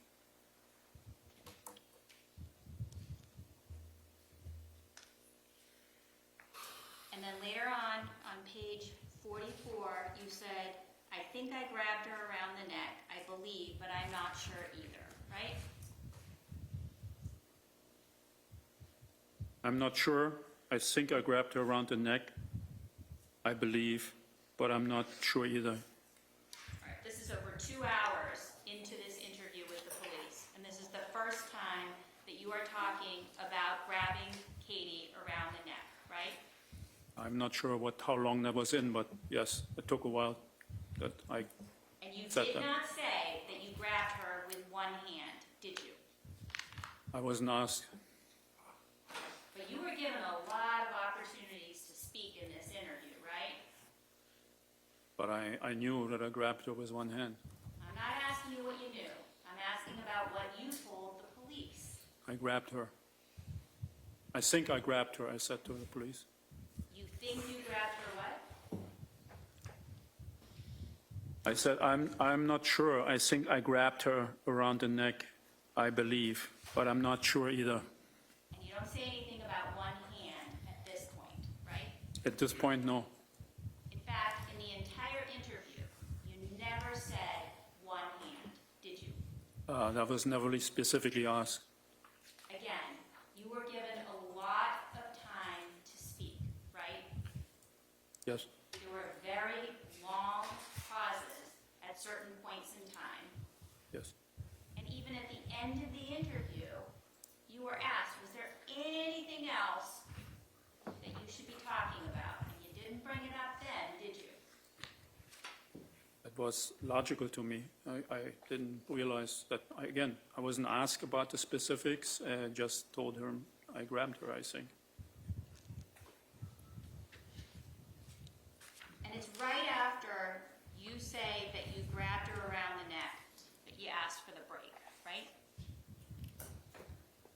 Look at page 45. Yes. And then you got one. Yes. And then when you came back into the room, there was a different police officer in the room. I don't recall that, but the transcript says that was somebody else, yeah. All right. Detective Gonski left, right? Yeah, she wasn't there. She wasn't there. Yes. And Detective Porro was there. There were two men there, yes. There were 2 men. And you told the police that you choked her, right? What page is that, please? Do you remember telling the police that you choked her? I don't recall again the whole interview, sorry, but can I see the page, please?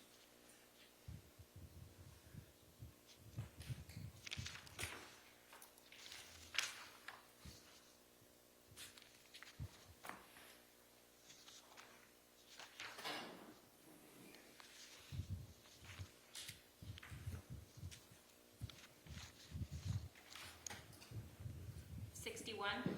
61, I'm sorry, 56. 56? Yep.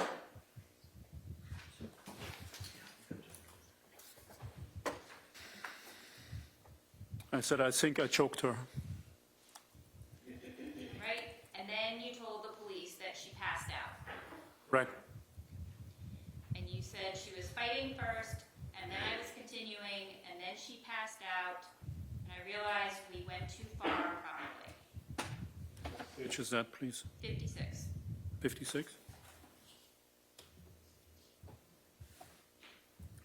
Yes, And this interview had gone on at this point in time for almost 2.5 hours.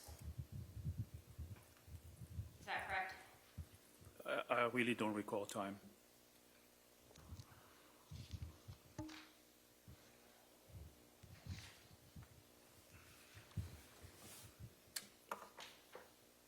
Your Honor, can we approach? Yes. Jurors, if you want to stand up.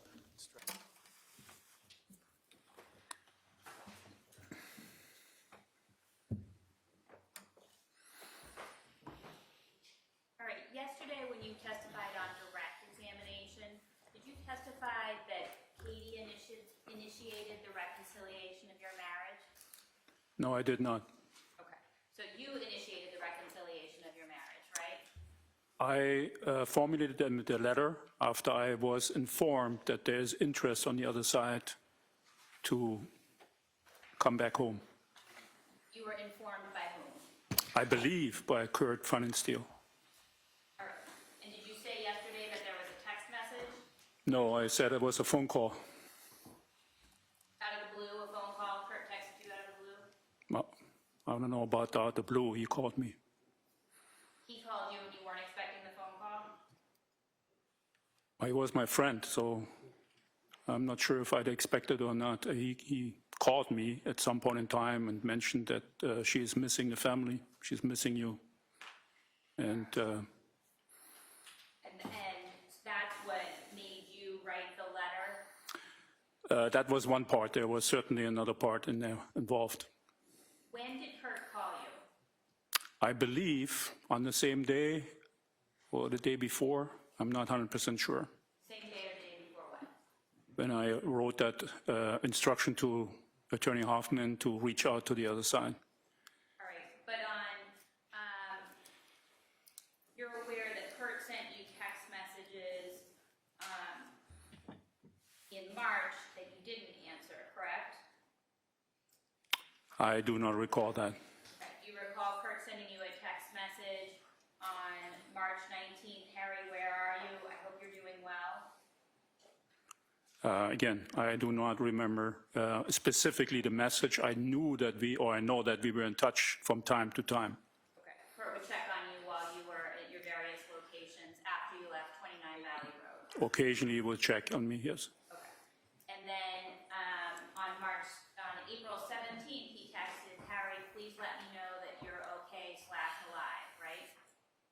Again, I do not recall specifically all that messages, but we connected in April, as I mentioned, and I started the process of reconciliation. You may. All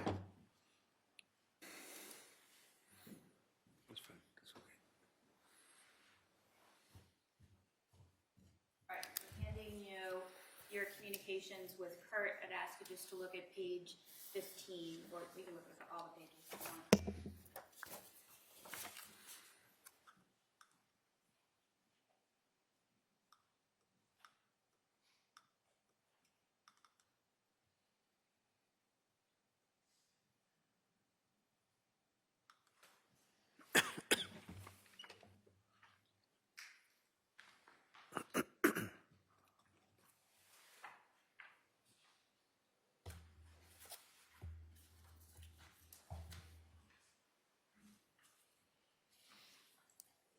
Yes, Do you recall those text messages? I do. So, I just take those back. So you texted Kurt on the 18th. I texted Kurt on the 18th at 8:14 a.m., correct? Can I show that back? And that was in response to his text message to you on the 17th. Yes, And on the 18th, you expressed to Kurt that you were having a hard time finding places to stay and the situation was stressful, right? yeah, I said I am barely alive. I'm extremely concerned and worry about a safe place to stay because I had to leave the camper in 2 weeks. All right, but you had already had your attorney send a letter to Katie, right? At that point in time. I'm not sure what exact time frame that was or day. The letter that Attorney Hoffman sent to Katie's lawyer was on April 17th, right? If you would show me that letter, please, I would recall better. Again, I don't recall exact dates. It was somewhere in the middle of April.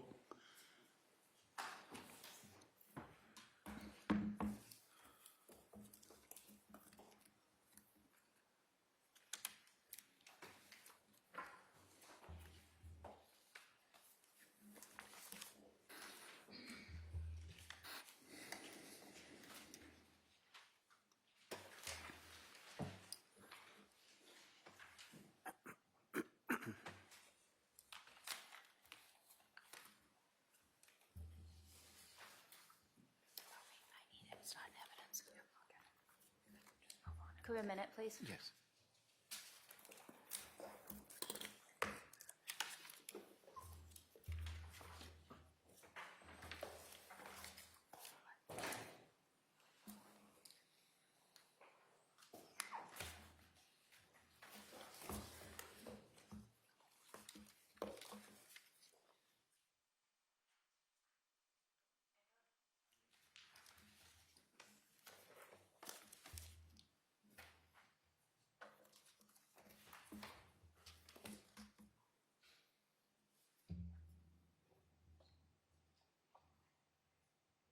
Yes, You see the date on that? yes, Friday, April 17th, 2020.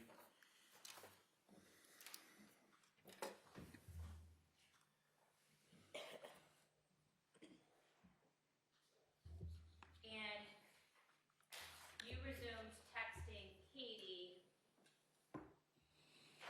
at the end of April, is that fair to say? She started texting me, and then we started texting back and forth, but she initiated. She initiated it. Yes, ma'am.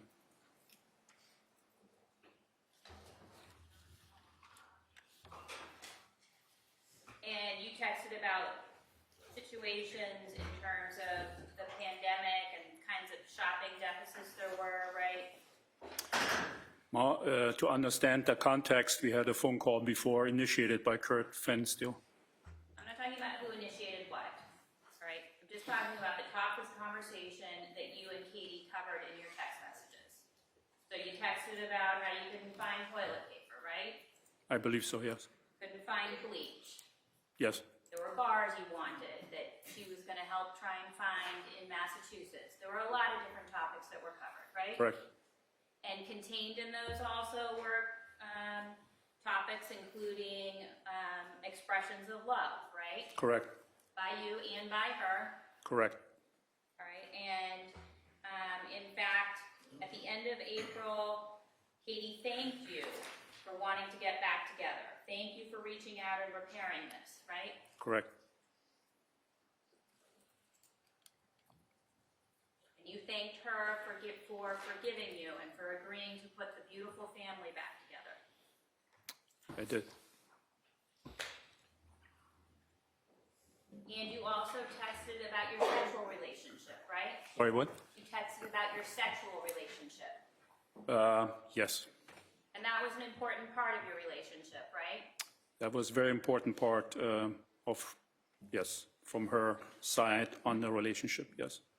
So you're talking about her side. She initiated things and she initiated sex. That's what you said yesterday? Yes. Are you she- suggesting that it wasn't important to you? It was important to me, but not as important as it was to her.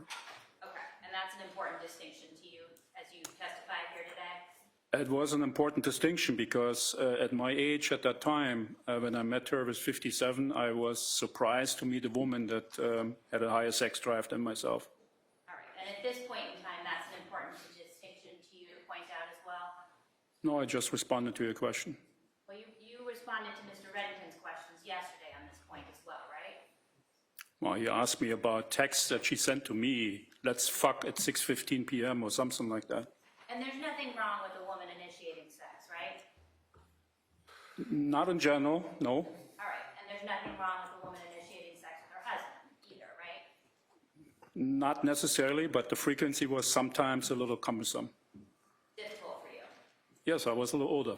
Okay. And you're saying that the blood or the red-brown stains from the bed, that those are blood from Katie's period? That is correct.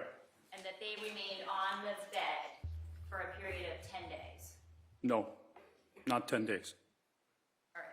You're saying that that's from when you had sex on the 20th? No, I said that was from when we had sex on the 10th or on the 11th of May. 10th or the 11th? Yes, Okay, so 4 or 5 days. correct. And certainly you had a washing machine and a dryer in your house, right? Yes. And, do we have exhibit 238, please?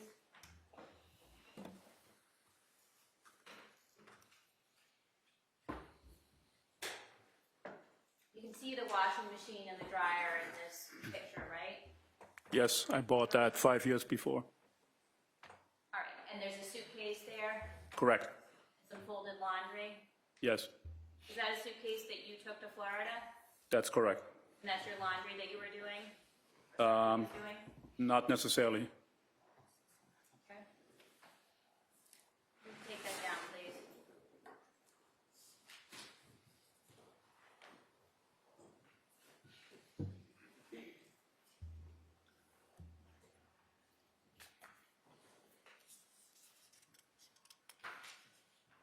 All right, let's talk for a little while about what happened in the bedroom. When you grabbed Katie's neck with one hand, you were on the floor, right? That's what you're saying? At the time that she struck me, I was kneeling on the floor and begging her to stop. So I'm asking about the point in time when you put your hand on her neck. Were you still on the ground at that point in time? I was coming up from my kneeing, grabbed her with one hand and used the other hand to protect or to check on the bleeding. Yes, I came up from my kneeling position, reacted to the threat of being struck.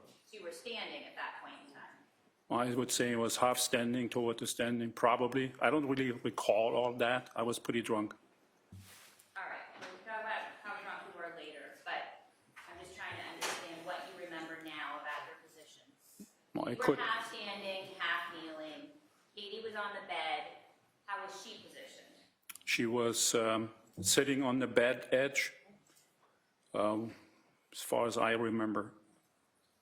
And what was happening with her hands? She had, as far as I remember, a phone in one hand and a glass on the other hand. And she continued to hold the phone and the glass? At what time? As you were strangling her, she continued to hold those items? No, she struck me with the glass. Well, she struck you with the glass first, and then you reacted to that, right? Correct. So that had already happened. Sorry, what? That had already happened. So the glass wasn't in her head and in her hand anymore, right? That's what I was trying to say, but you said she had her glass in her hand. That wasn't the case at that time anymore. So as you were strangling her, what was happening with her hands? I don't know if I strangled her. I said I think I choked her. Are you distinguishing between choking and strangling? All I'm saying is that I really don't know what I exactly did because I was drunk and I was in a fight and flight reflex. So I really don't recall much extra that I really grabbed and tried to protect myself or defend myself. Do you remember putting your hand, at least one hand, around her neck, right? I said I think I grabbed her. I'm asking what you're saying right now. Not what you said in the past. I'm asking right now. And I blacked out from the struck. I was assaulted at this point in time and I reacted and I believe I grabbed her. When you blacked out, are you saying you passed out? No, blacking out means that I didn't really recall what I was doing. I reacted to a threat. So I snapped. okay, so the glass hit your head. You snapped. You had a fight or flight reaction. Correct. And you just reacted. I'm sorry, you said something else that I just forgotten. You blacked out. I snapped. You snapped. What else are you attributing to the glass hitting your head? fight-and-flight reaction. I was afraid. And you said yesterday you were afraid of having to leave 29 Valley, right? I was afraid of Katie too, You didn't say that yesterday. because you compared that to One physical. at a time, one at a time. Sorry. Yesterday you said you weren't afraid. You said Because- you were afraid of 29 Valley, of having to leave 29 Valley. I was afraid of Katie too, but not in the physical sense that you try to explain. But it's not about being bigger or stronger sometimes. It's about who has the power. And she had all the power after I signed everything over I had to her. And I was very afraid of her with her intentions and her reactions. I was very afraid of Katie. That was a shift in your relationship, right? There was a massive shift in the relationship that she had massive leverage over me, yes. But yes. All right. So at the point that she hit the glass in your head, she didn't have the glass in her hand anymore, right? I don't think so. So she had a phone was- in one hand. At the time when she struck me, I don't remember or I don't recall what happened with the phone later or the glass, because it was all one blurred reaction to being hit. Did you get on top of her? As far as I remember, when I came out of my blackout, she passed out very quickly. There was no fighting, really, as far as I recall. But when I came back out of what the hell happened, we were both on the floor because we kind of slid off the bed and fell on the floor. Were you on top of her? I don't recall that. Where were your hands when you were both on the floor? I don't remember. Were they around her neck? Not sure. Is it possible that you were slamming her head on the ground and that's how she got the injuries to the back of her head and her brain? Well, we heard yesterday that wasn't trauma related. I'm not asking about Dr. LaPosada's opinion. I'm asking about your testimony about what happened. And you have some gaps in your memory. So I'm trying to make sure that we understand exactly what you know happened and what you don't know happened. So is it possible that you were on top of her with your hands around her neck, slamming her head on the ground? I do not recall.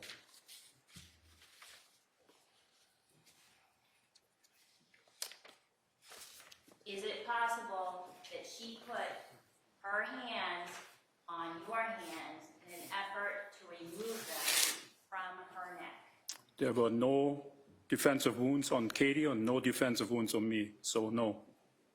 I'm asking what you know about what happened. Not that I recall. There was no struggle, no fight as far as I remember. I reacted to the hit. I felt threatened. I defended myself. And once I kind of recalled that I kind of came somewhat back, but I was still very intoxicated, we were both on the floor. And she was unresponsive. Ms. Gilman, can we please have exhibit number 57?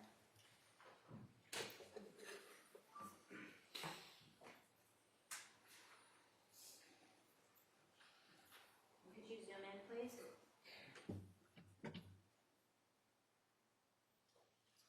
Dr. Tuerk, I'm going to put exhibit 57 in front of you. Please.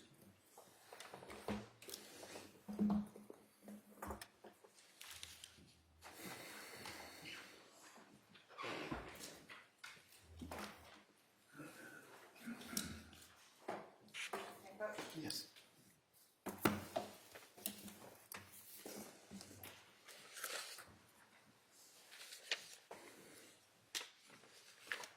Do you see this mark right here on your hand? On your finger? On the middle finger, you mean? Yep. I see that mark, yes. Isn't it possible that that's from Katie's fingernails? No. Because there were no skin cells under her nails in the I'm asking forensics. about your memory, sir, not about the forensic evidence. It's not possible. Could you turn to 59, please? 59. I have it. Please. And you see these injuries right above your thumb? Yes, Isn't that possible? That's from Katie's fingernails? they were from the bushes I walked through, not from Katie.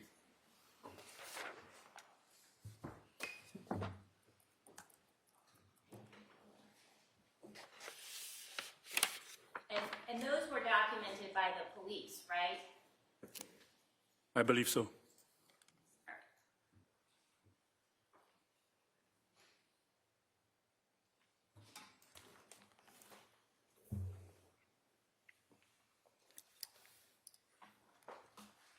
And that cut on your head, the police took efforts to document that, right? Correct.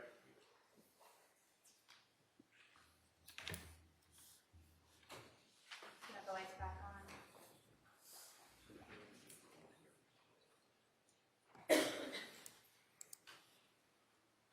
All right, let's talk about what you did after you killed Katie. You carried her out of the house, right? More direct after? No. I didn't say direct. Just said after you killed Katie, you carried her out of the house. After a while, I carried her out of the house. Correct. Past the children in the bedrooms, right? I carried her on my hands in the hallway, downstairs, into the garage. Past the children in their bedrooms. They were in the bedrooms. Correct. Down the stairs, Yes. into the kitchen, Yes. into the mudroom, Yes. into the garage. Yes. And you put her in the Jeep. I put her on the passenger seat of the Jeep. And then you drove to the pond at 1 Francis Street. Correct. We have exhibit 133. You drove her there, right?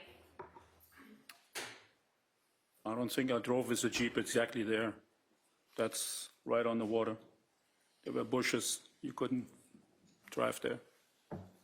There was too much brush, but that's the pond that you drove her to, right? In that photograph in 133?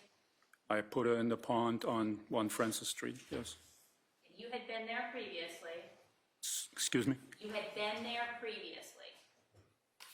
I was there 2 years before, looking at the house because Katie asked me to, because she wanted to possibly buy another house. It's Katie's fault that you know about the pond? Excuse me? It's Katie's house that you know about the pond? It's Katie's fault that you know about this pond? That Katie what? It's Katie's fault that you know about this pond? I didn't say that, no. My question was that you had been to 1 Francis Street previously. Correct. And you knew that it was for sale. Could we have exhibit 309, please? Yes.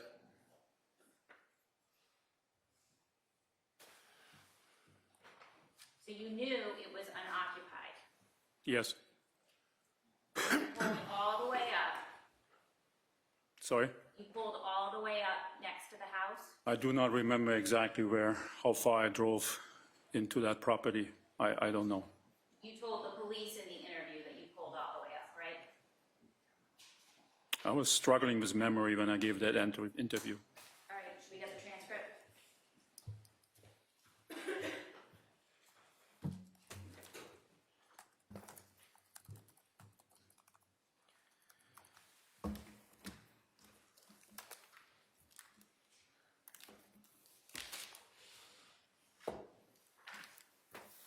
Thank you.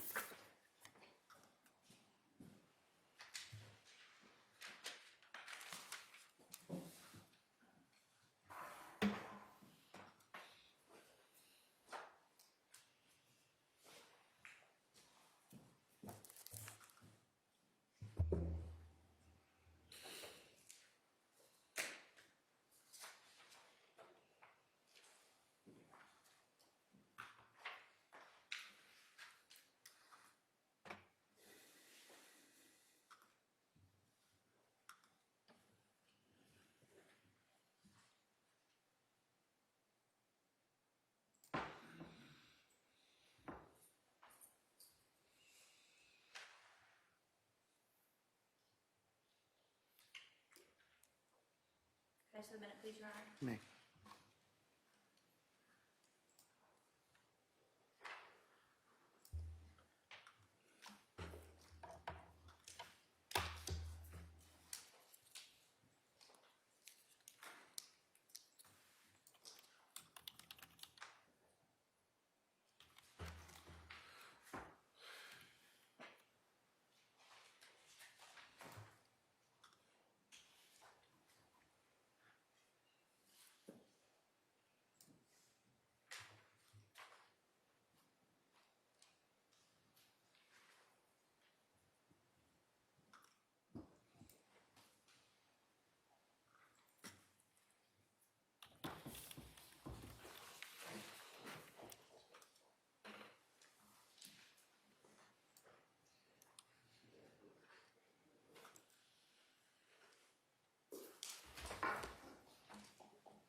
for a minute, please?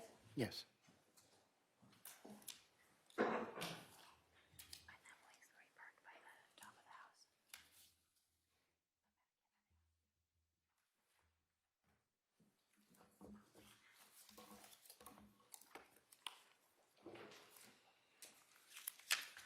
right, let's come back to that.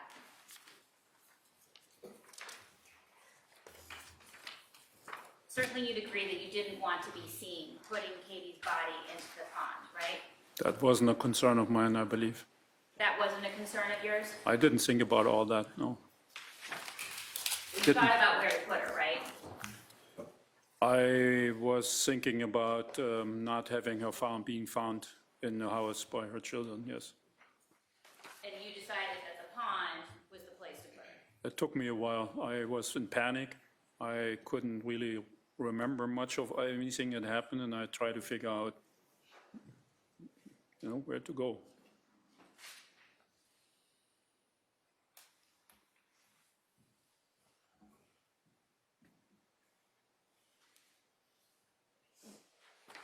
right, so if you look at page 75,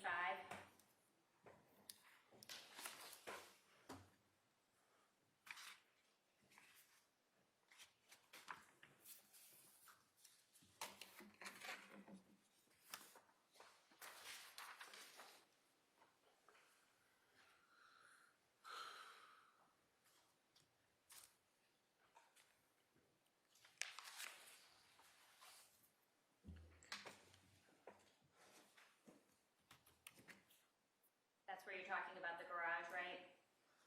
Yes, Did you park up by the garage, or did you park down closer to the pond? here I'm saying right there, and then that's the garage. I don't know what I mean with that, Okay, because I was confused. you were confused. Okay, but you were able to give accurate directions to the pond, to the police, right? I had no recollection of the street names at that time, again, showing that I was confused. I just told them right, left, because I couldn't remember the street names. But you knew the names of the street ordinarily? I did, used to, but not at that time. I was completely out and confused. You were completely confused when you were speaking to the police? Well, there was a lot of confusion, a lot of shock, a lot of grief. I just went through a trauma myself. I mean, it was a very traumatic event. I just was in shock. The event was traumatic to you? Yeah, I didn't like to cause death of another human being. I spent all my life to save lives. So I was pretty much in shock myself of what happened, yes. I was extremely sorry and guilty and shameful about what happened, yes. I struggled with that throughout the whole interview. That's why you see all this, I don't know, I'm sorry, I don't know. I was struggling. Let's go back to what happened on the, after you killed Katie, all right? You took her out of the car regardless of where you parked, and you traveled through all of the brush and the greenery around the pond, right? We have I do not recall the botanical stuff, but I walked through brush to the pond, yes. Well, you just said the marks on your hands were from the brush. Yes, yes. You're talking about this in 315, right? No, there were also bushes a little higher. I remember that there was a lot of resistance as I walked through. And certainly the police documented that in their pictures as well, right? That's where my scratches likely came from, yes. Okay. And you had boxer shorts on? Yes, we had sex, and I put the boxer short on. That's all I had on at the time of the event, the tragic event, and later on, correct? All right. And you're saying that you didn't take Katie's shirt off? I do not recall, no, I didn't take it off. I don't even remember that it was off.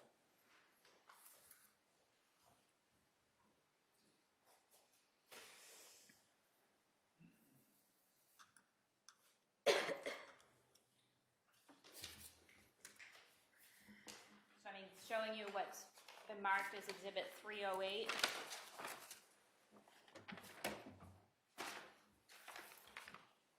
Is this her tank top? I believe so. Is this what she was wearing when you killed her? I think so, yes.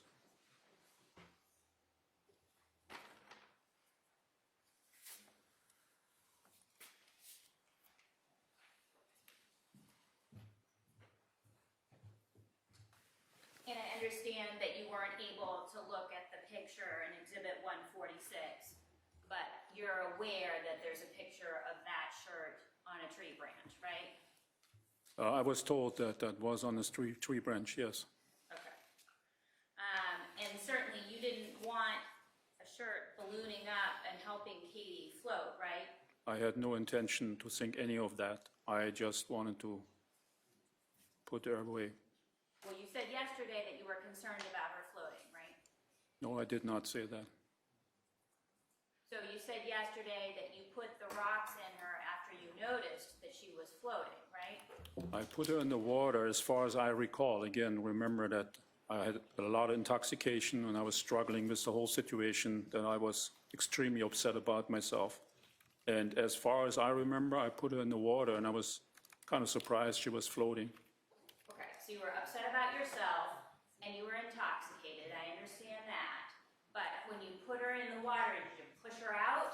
No, I was very careful with her. I just walked into the pond. I walked into the pond and put her gently down.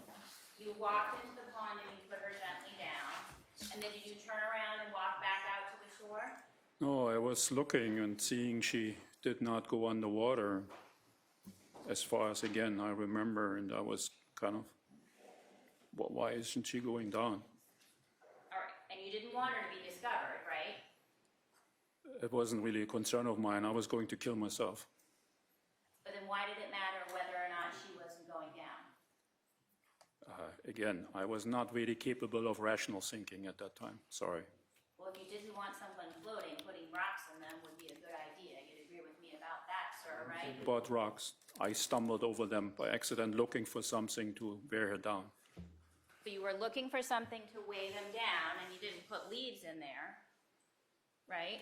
Again, my rational thinking was massively impaired. I didn't think about any leaves or anything that you're suggesting. I just looked for something. Well, I'm that would wear her suggesting down. it's rational if you want to weigh something down, you use rocks. You agree with me about that?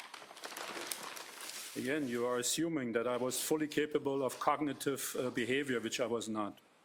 I'm not making assumptions, sir. I'm asking you a question about whether or not it's rational if you want to weigh somebody down to use something heavy like 2 large rocks. Again, I wouldn't call it, I would use the word rational. I wasn't rationally thinking because I was completely drunk.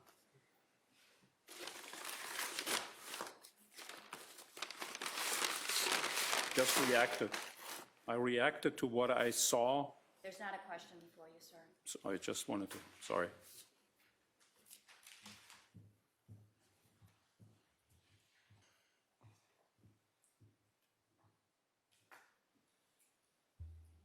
You got the rocks. Where was Katie when you got the rocks? She was still in the pond.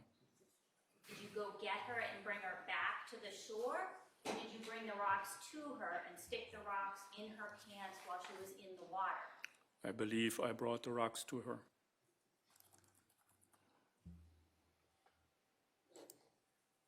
And then she went down a bit, right? Correct. So then you walked back to the Jeep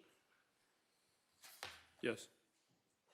and you drove back to 29 Valley Road. No, You didn't drive back to 29 Valley Road? not at that time. Where'd you go?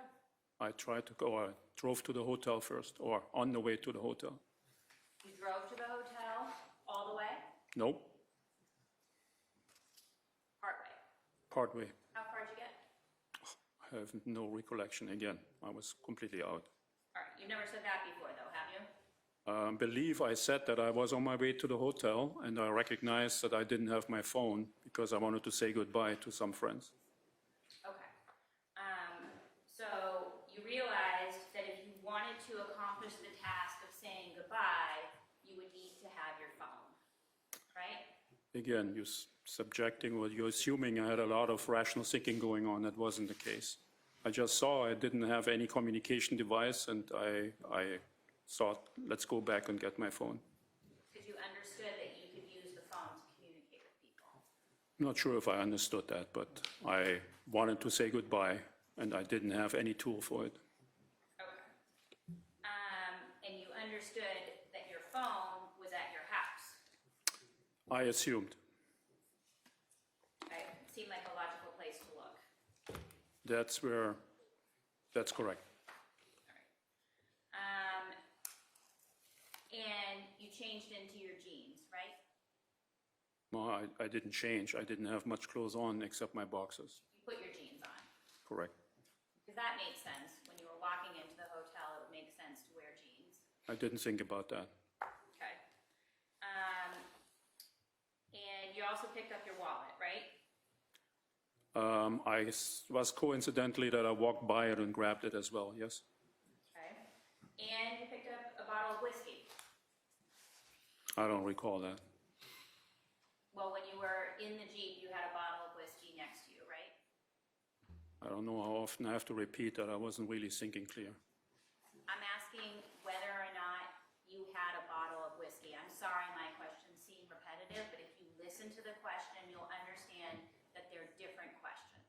So was there a bottle of whiskey next to you in the Jeep? I don't know. Do you want to see a picture? If you have one, please.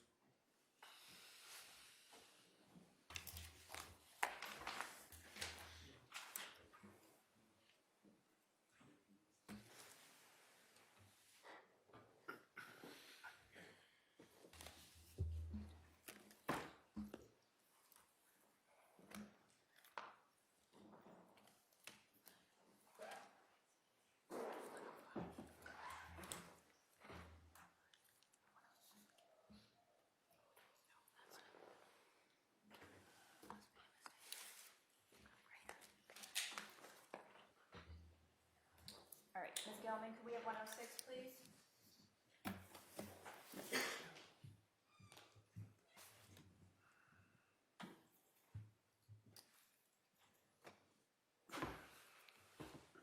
That's a bottle of whiskey in the Jeep, right?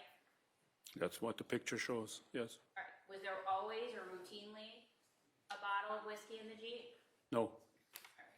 And the knife that's there, you said that that was typically in the glove compartment? or let's say, there was typically a knife somewhere in the car, mostly in the box, in the glove box, correct? Did you take the knife out of the glove box? I don't think that I did, or I don't recollect or recall any of that. All right. When you were driving, were you drinking from that bottle of whiskey? I have no idea. I don't know. All right. But you left it in the car. You didn't bring it into the hotel with you. The picture shows it was in the car, so must have left it there. All right. And you drove back to Dedham. I drove to the hotel to take my own life. On some windy roads, right, sir? I do not recall what kind of roads I was driving. I don't remember. You didn't crash, though, right? That was a miracle, I think. I'm sorry, I didn't hear that. Can you say it again? That was a miracle, I think, Okay, that I thank you. didn't crash, given the fact that I was completely intoxicated And suicidal, right? and suicidal. But you didn't crash into anything. I don't think so. Okay. You drove to the correct hotel, Yes. and you parked the Jeep in front of the hotel I don't know where I parked it. in a parking lot. I do not know. And it was between the lines, albeit close to the curb. Do we have exhibit 118?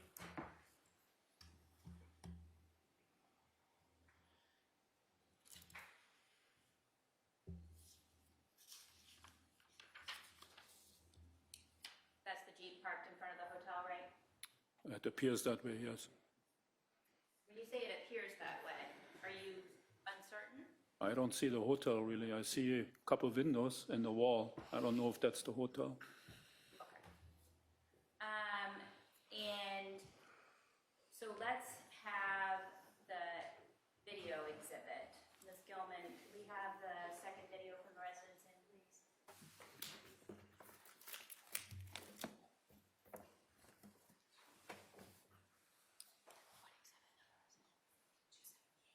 Exhibit 278.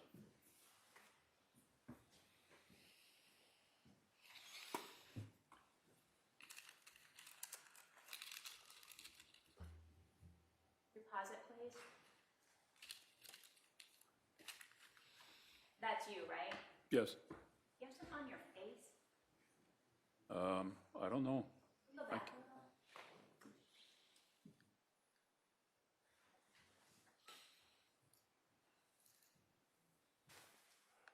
You wearing a mask? I have no recollection of that. Were there rules that you had to wear a mask in the hotel during this time period? In May 2020, I believe there was a rule. And that's you coming in, right? I don't, it looks that way that I walk in, yes. You have your jeans on, your shirt, right? Yep, That's the jeans and the shirt that were introduced into evidence, right? yes. Your belt, I don't see a bell. breastplate.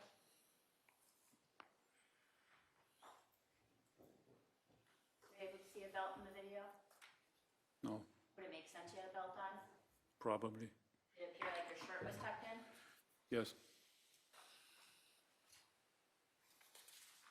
So you went through the front doors of the hotel, and you had to use your key card to get in?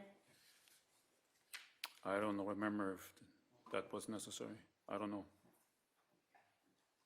And you went to the correct room, right? I went to my room, yes. It was at the end of that long hallway? I have no recollection where it exactly was. All right. And you took a knife to one of your wrists? Sorry? You took a knife to one of your wrists? That's what, again, I do not remember that act exactly, but I have a scar on my left wrist. You have a scar? I have a scar here on my left wrist, yes. All right. And the hospital characterized those marks as superficial. You aware of that? No, You didn't have any stitches or anything, right? I do not know. Were there any marks on your wrists that you were trying to cover up? No, I wanted to kill myself. No marks from Katie on your wrist? Katie had no skin cells under her nails, so no. Katie had your DNA under her nails, right? I lived with her for 4 days, 24/7. That's natural to have some DNA on your hand. Sure, sure. But she did have your DNA under her nails. I was all day with her, very much intimate. Yes, All right. And certainly, Dr. Tuerk, you're aware that there are effective ways of slicing your wrists to initiate self-harm that results in death, right? yes. And you got back to the hotel, into your room, and you started drinking again, right? I have no recollection of that. I do not remember how I got to the hotel or what I did in the hotel. I was drunk, really drunk, And isn't it possible that you drank more in the hotel room? certainly. There was a bottle of whiskey also in the hotel room, right? I drank basically all day, or not all day, but I started at 4 or 5 the night before and continued because I was really scared about what Katie was trying to do. Well, you weren't scared when you first started drinking, right? No, That was just fun drinking. sorry, what? That was just fun drinking, right? Yeah, she made martinis on the Cosmo and we sat on the back deck and had a couple drinks, correct? And then you weren't scared when you were drinking after you killed her, right? I was in panic. I was definitely scared. My anxiety? Katie. No, but I was scared. Okay. And you woke up in the hospital, right? Yes. They had pumped you full of IV fluids. I don't know what they pumped into me. All right. And you woke up in the early morning hours, right? On Saturday? All I know is I woke up and I was in the ICU. I don't know what the time exactly or what day. I actually asked the gentleman what day it is. But it wasn't until later in the day that I think it was somewhere around 5. So it was 30 hours after you had been taken to the hospital by the ambulance that you spoke with the police, right? I do not know when I was taken to the hospital. All right. Does it make sense to you that it was around 11 in the morning? I really don't know. I think I was passed out. All right, let's look at the medical records. May I approach?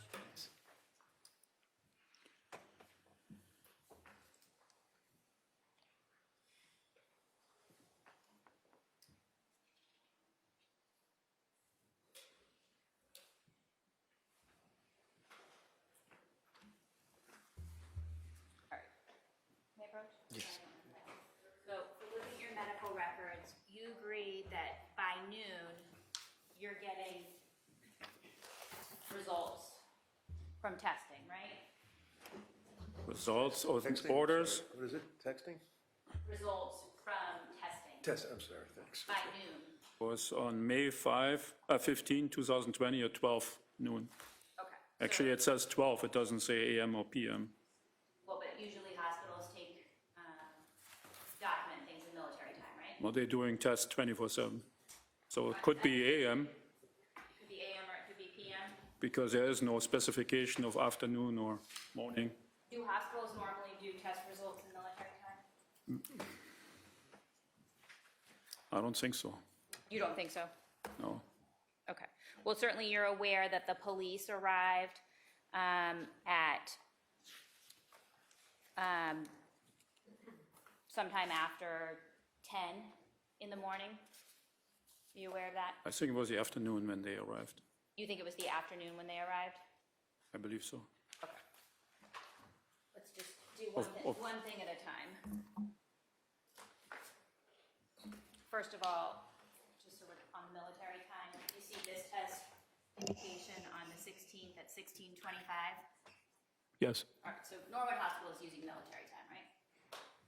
To that, yes. Yeah, okay.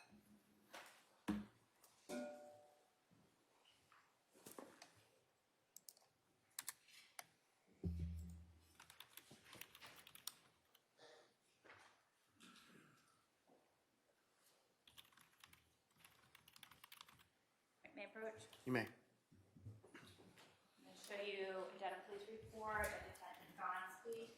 If you could just look and see if that refreshes your memory about what time the Dedham Police were called. I don't know if that refreshing my memory is appropriate. I was unconscious. I was, I think, unresponsive, I was described. So that says here. What does it say here? If it's not helpful, I'll take it back. I don't know, what was the question? If it's not helpful, I'll take it back.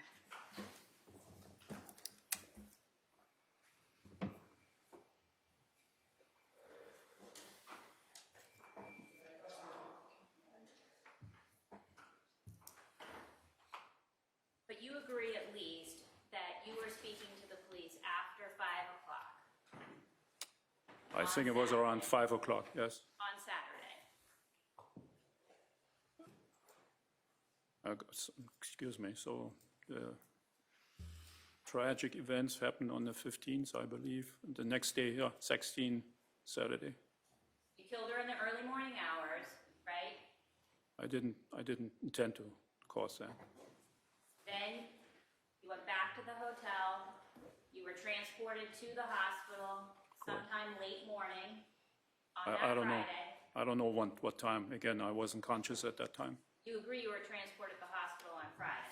You're not challenging that, are you? If you're asking me what I remember is that I woke up in the hospital, so I must have been transported to the hospital, yes. On Friday. Yes. And then you're speaking to the police after 5 o'clock on Saturday. That's what it appears to be. Again, I asked them even what day it was. And certainly you felt better after you told the police what you'd done, right? No, You I felt- didn't feel better after you told the police no. what you'd done? I feel today terrible. Never really changed. I'm so sorry about all that shit. Sorry. I'm not feeling better. I'd never felt better about what happened. Didn't feel better to say where she was? You asked me if I felt better. I did not feel better. I feel guilty and ashamed from day one, and I wish I could make it all go away. I mean, in terms of having a return. That would be better if you could bring her back to life, I would love to bring her back. but you can't. Fortunately not. And certainly, you understood that one of the reasons that the police wanted to find her body was so that she could have a decent burial with her family, right? Yes. And you wanted to provide that as well, right? Yes. And the police were right about that. Well, I think I was right about that. Oh, you were right. No further questions. Just a few.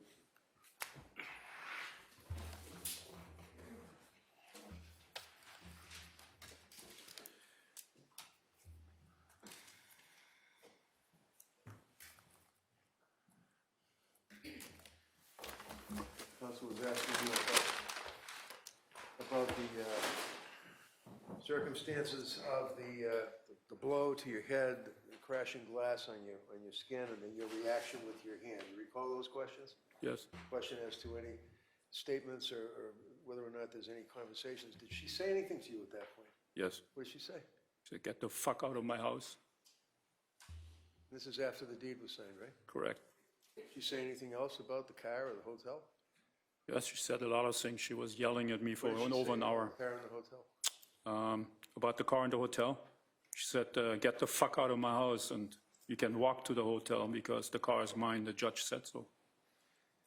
Now, I'm going to approach you with the phone dump that was performed of your phone and Ms. McLean's phone. Now, your phone, if I am correct, was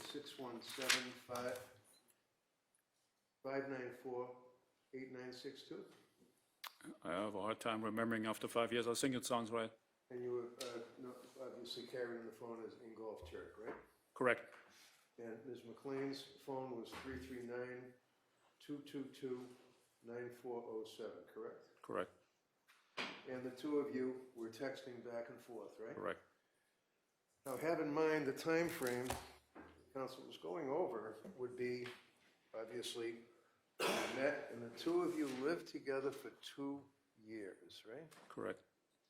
Then you got married for about 5 weeks, maybe 5.5 weeks, and then the divorce, right? Was implemented? Yeah, I wanted the Yes. divorce because Yes. I wanted to move on. Just answer my question. Yes.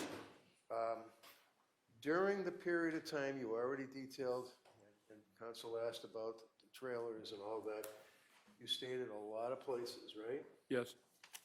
And you were concerned about the pandemic and dying, bluntly. I was scared to death, yes. During the April month, is that when Kurt reached out to you, your friend Kurt reached out to you on a FaceTime and had you speak to Ms. McLean? That is correct. And was that the time that, tell us what was said at that point? I do not recall the exact conversation. It was a pretty lengthy conversation, but the essence is, Harry, I still love you. Come home. But there are conditions. You have to. So you ultimately adhered to those conditions, correct? I had to. And you signed the deed, I had to. and you signed the post-nup. I had to, yes. And you heard the attorney and you saw the letters. You know the attorney, your own attorney, advised against this, correct? Yes, he said that you shouldn't do that. But you did it anyway. I was so desperate for a safe place to be that I did it, yes. Did you really think during this period of time, April into May, that the two of you were going to be reconciling? Did you feel that things were going to be good, you guys were going to love each other again? I kind of was hoping for it because I didn't see much other choice than going back home. I didn't have a place to stay. I wanted to go back in my home. Counsel had asked you about the sex and the frequency and things of that nature, correct? Yes, Would you agree with me, sir, that there were a number of text messages where she would text you? Objection is to form. 4, okay. Just rephrase it, Mr. Rankin, please. Sorry, Judge? Just rephrase it. Yes, thank you. I'm going to approach you with, this would be on May 5, 2020. This is a text from, let's abbreviate it, 9407 to Ingolf Tuerk, 8962. So that would be, Can I just have a minute, please? Yes.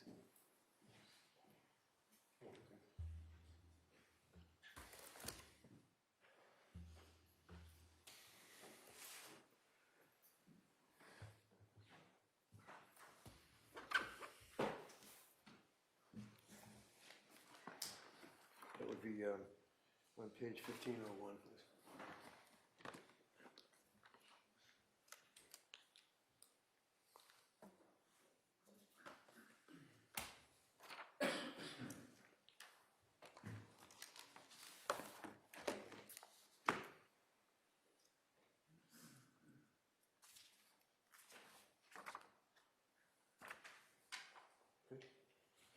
So I'm approaching you, sir, and handing you what appears to be a list of text messages from a Celebrate phone dump. Does that appear to be text between you and Ms. McLean? Yes. All right. And what's the date of the text messages? Representative, just read that. Here on this page, 5, May 5, So this is May 5. correct.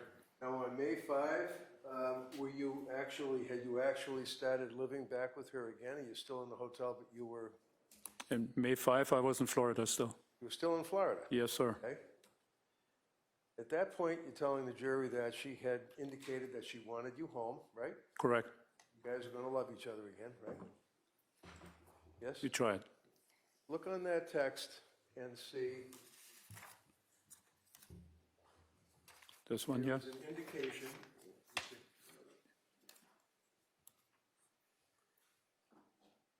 May 5, 2020. You're running with the foundation of text from Birmingham. Can that be brought up on the screen? Could we approach? Yes.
recall your testimony, sir, indicating that there were, on a number of occasions, that sex was a very important aspect of this relationship, correct? Correct. And in reference to text messages between yourself and Ms. McLean, I'm going to Sorry. ask that you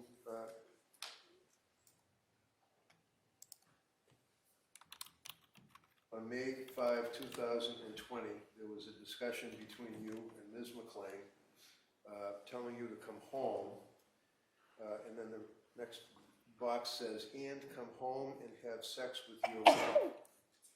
Is that indicative of the type of text that you received from her? Yes. Now, in reference to counsel's questioning about the menstrual period and the blood that was on the bed, you heard the testimony from the DNA person and the crime guy talking about there was a round spot of blood on the bed, right? Yes. You were asked questions on cross-examination from the district attorney as it relates to the nature. No, didn't anybody wash the bedclothes and things of that nature, and show you photographs of your washer and dryer, right? Correct. On May 6th of 2020, page 1526, it would be text number 4074 through 4077, please. Do you recall receiving, it's right there, do you recall sending her texts referring to you to her? I will like you for the rest of my life. And the two of you are making arrangements for you to go over there and meet up with her on May 6th. Do you recall those texts? Meeting up with her? Yeah, over at the house, yep. May 6th, I was still in Florida. Okay. Do you recall her telling you to come home?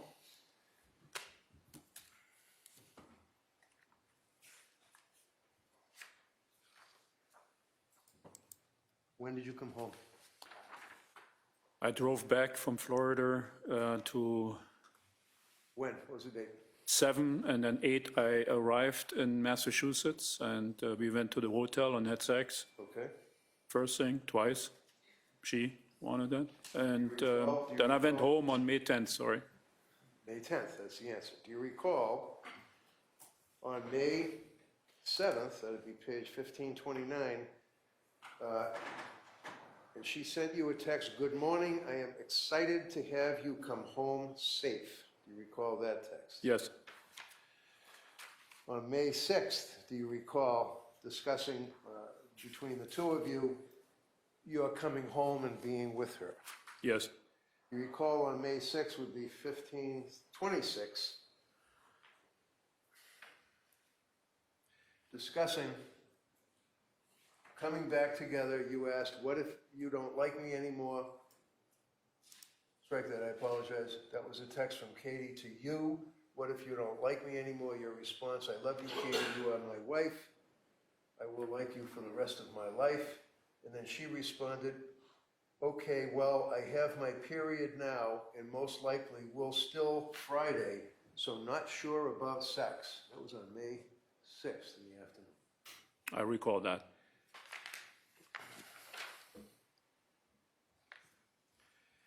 And one of the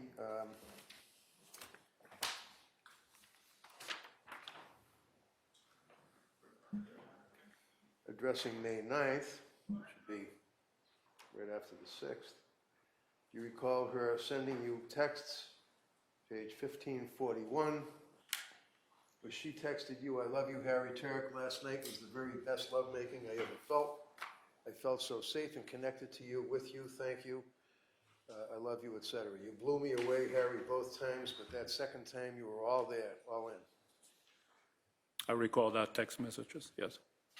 And in between the text messages and your feelings, state of mind that the two of you were going to be husband and wife, get back together again, did you have any knowledge whatsoever that Kurt, your friend, was having practically daily conversations with her, including asking to show him her boobs? Objection beyond the scope.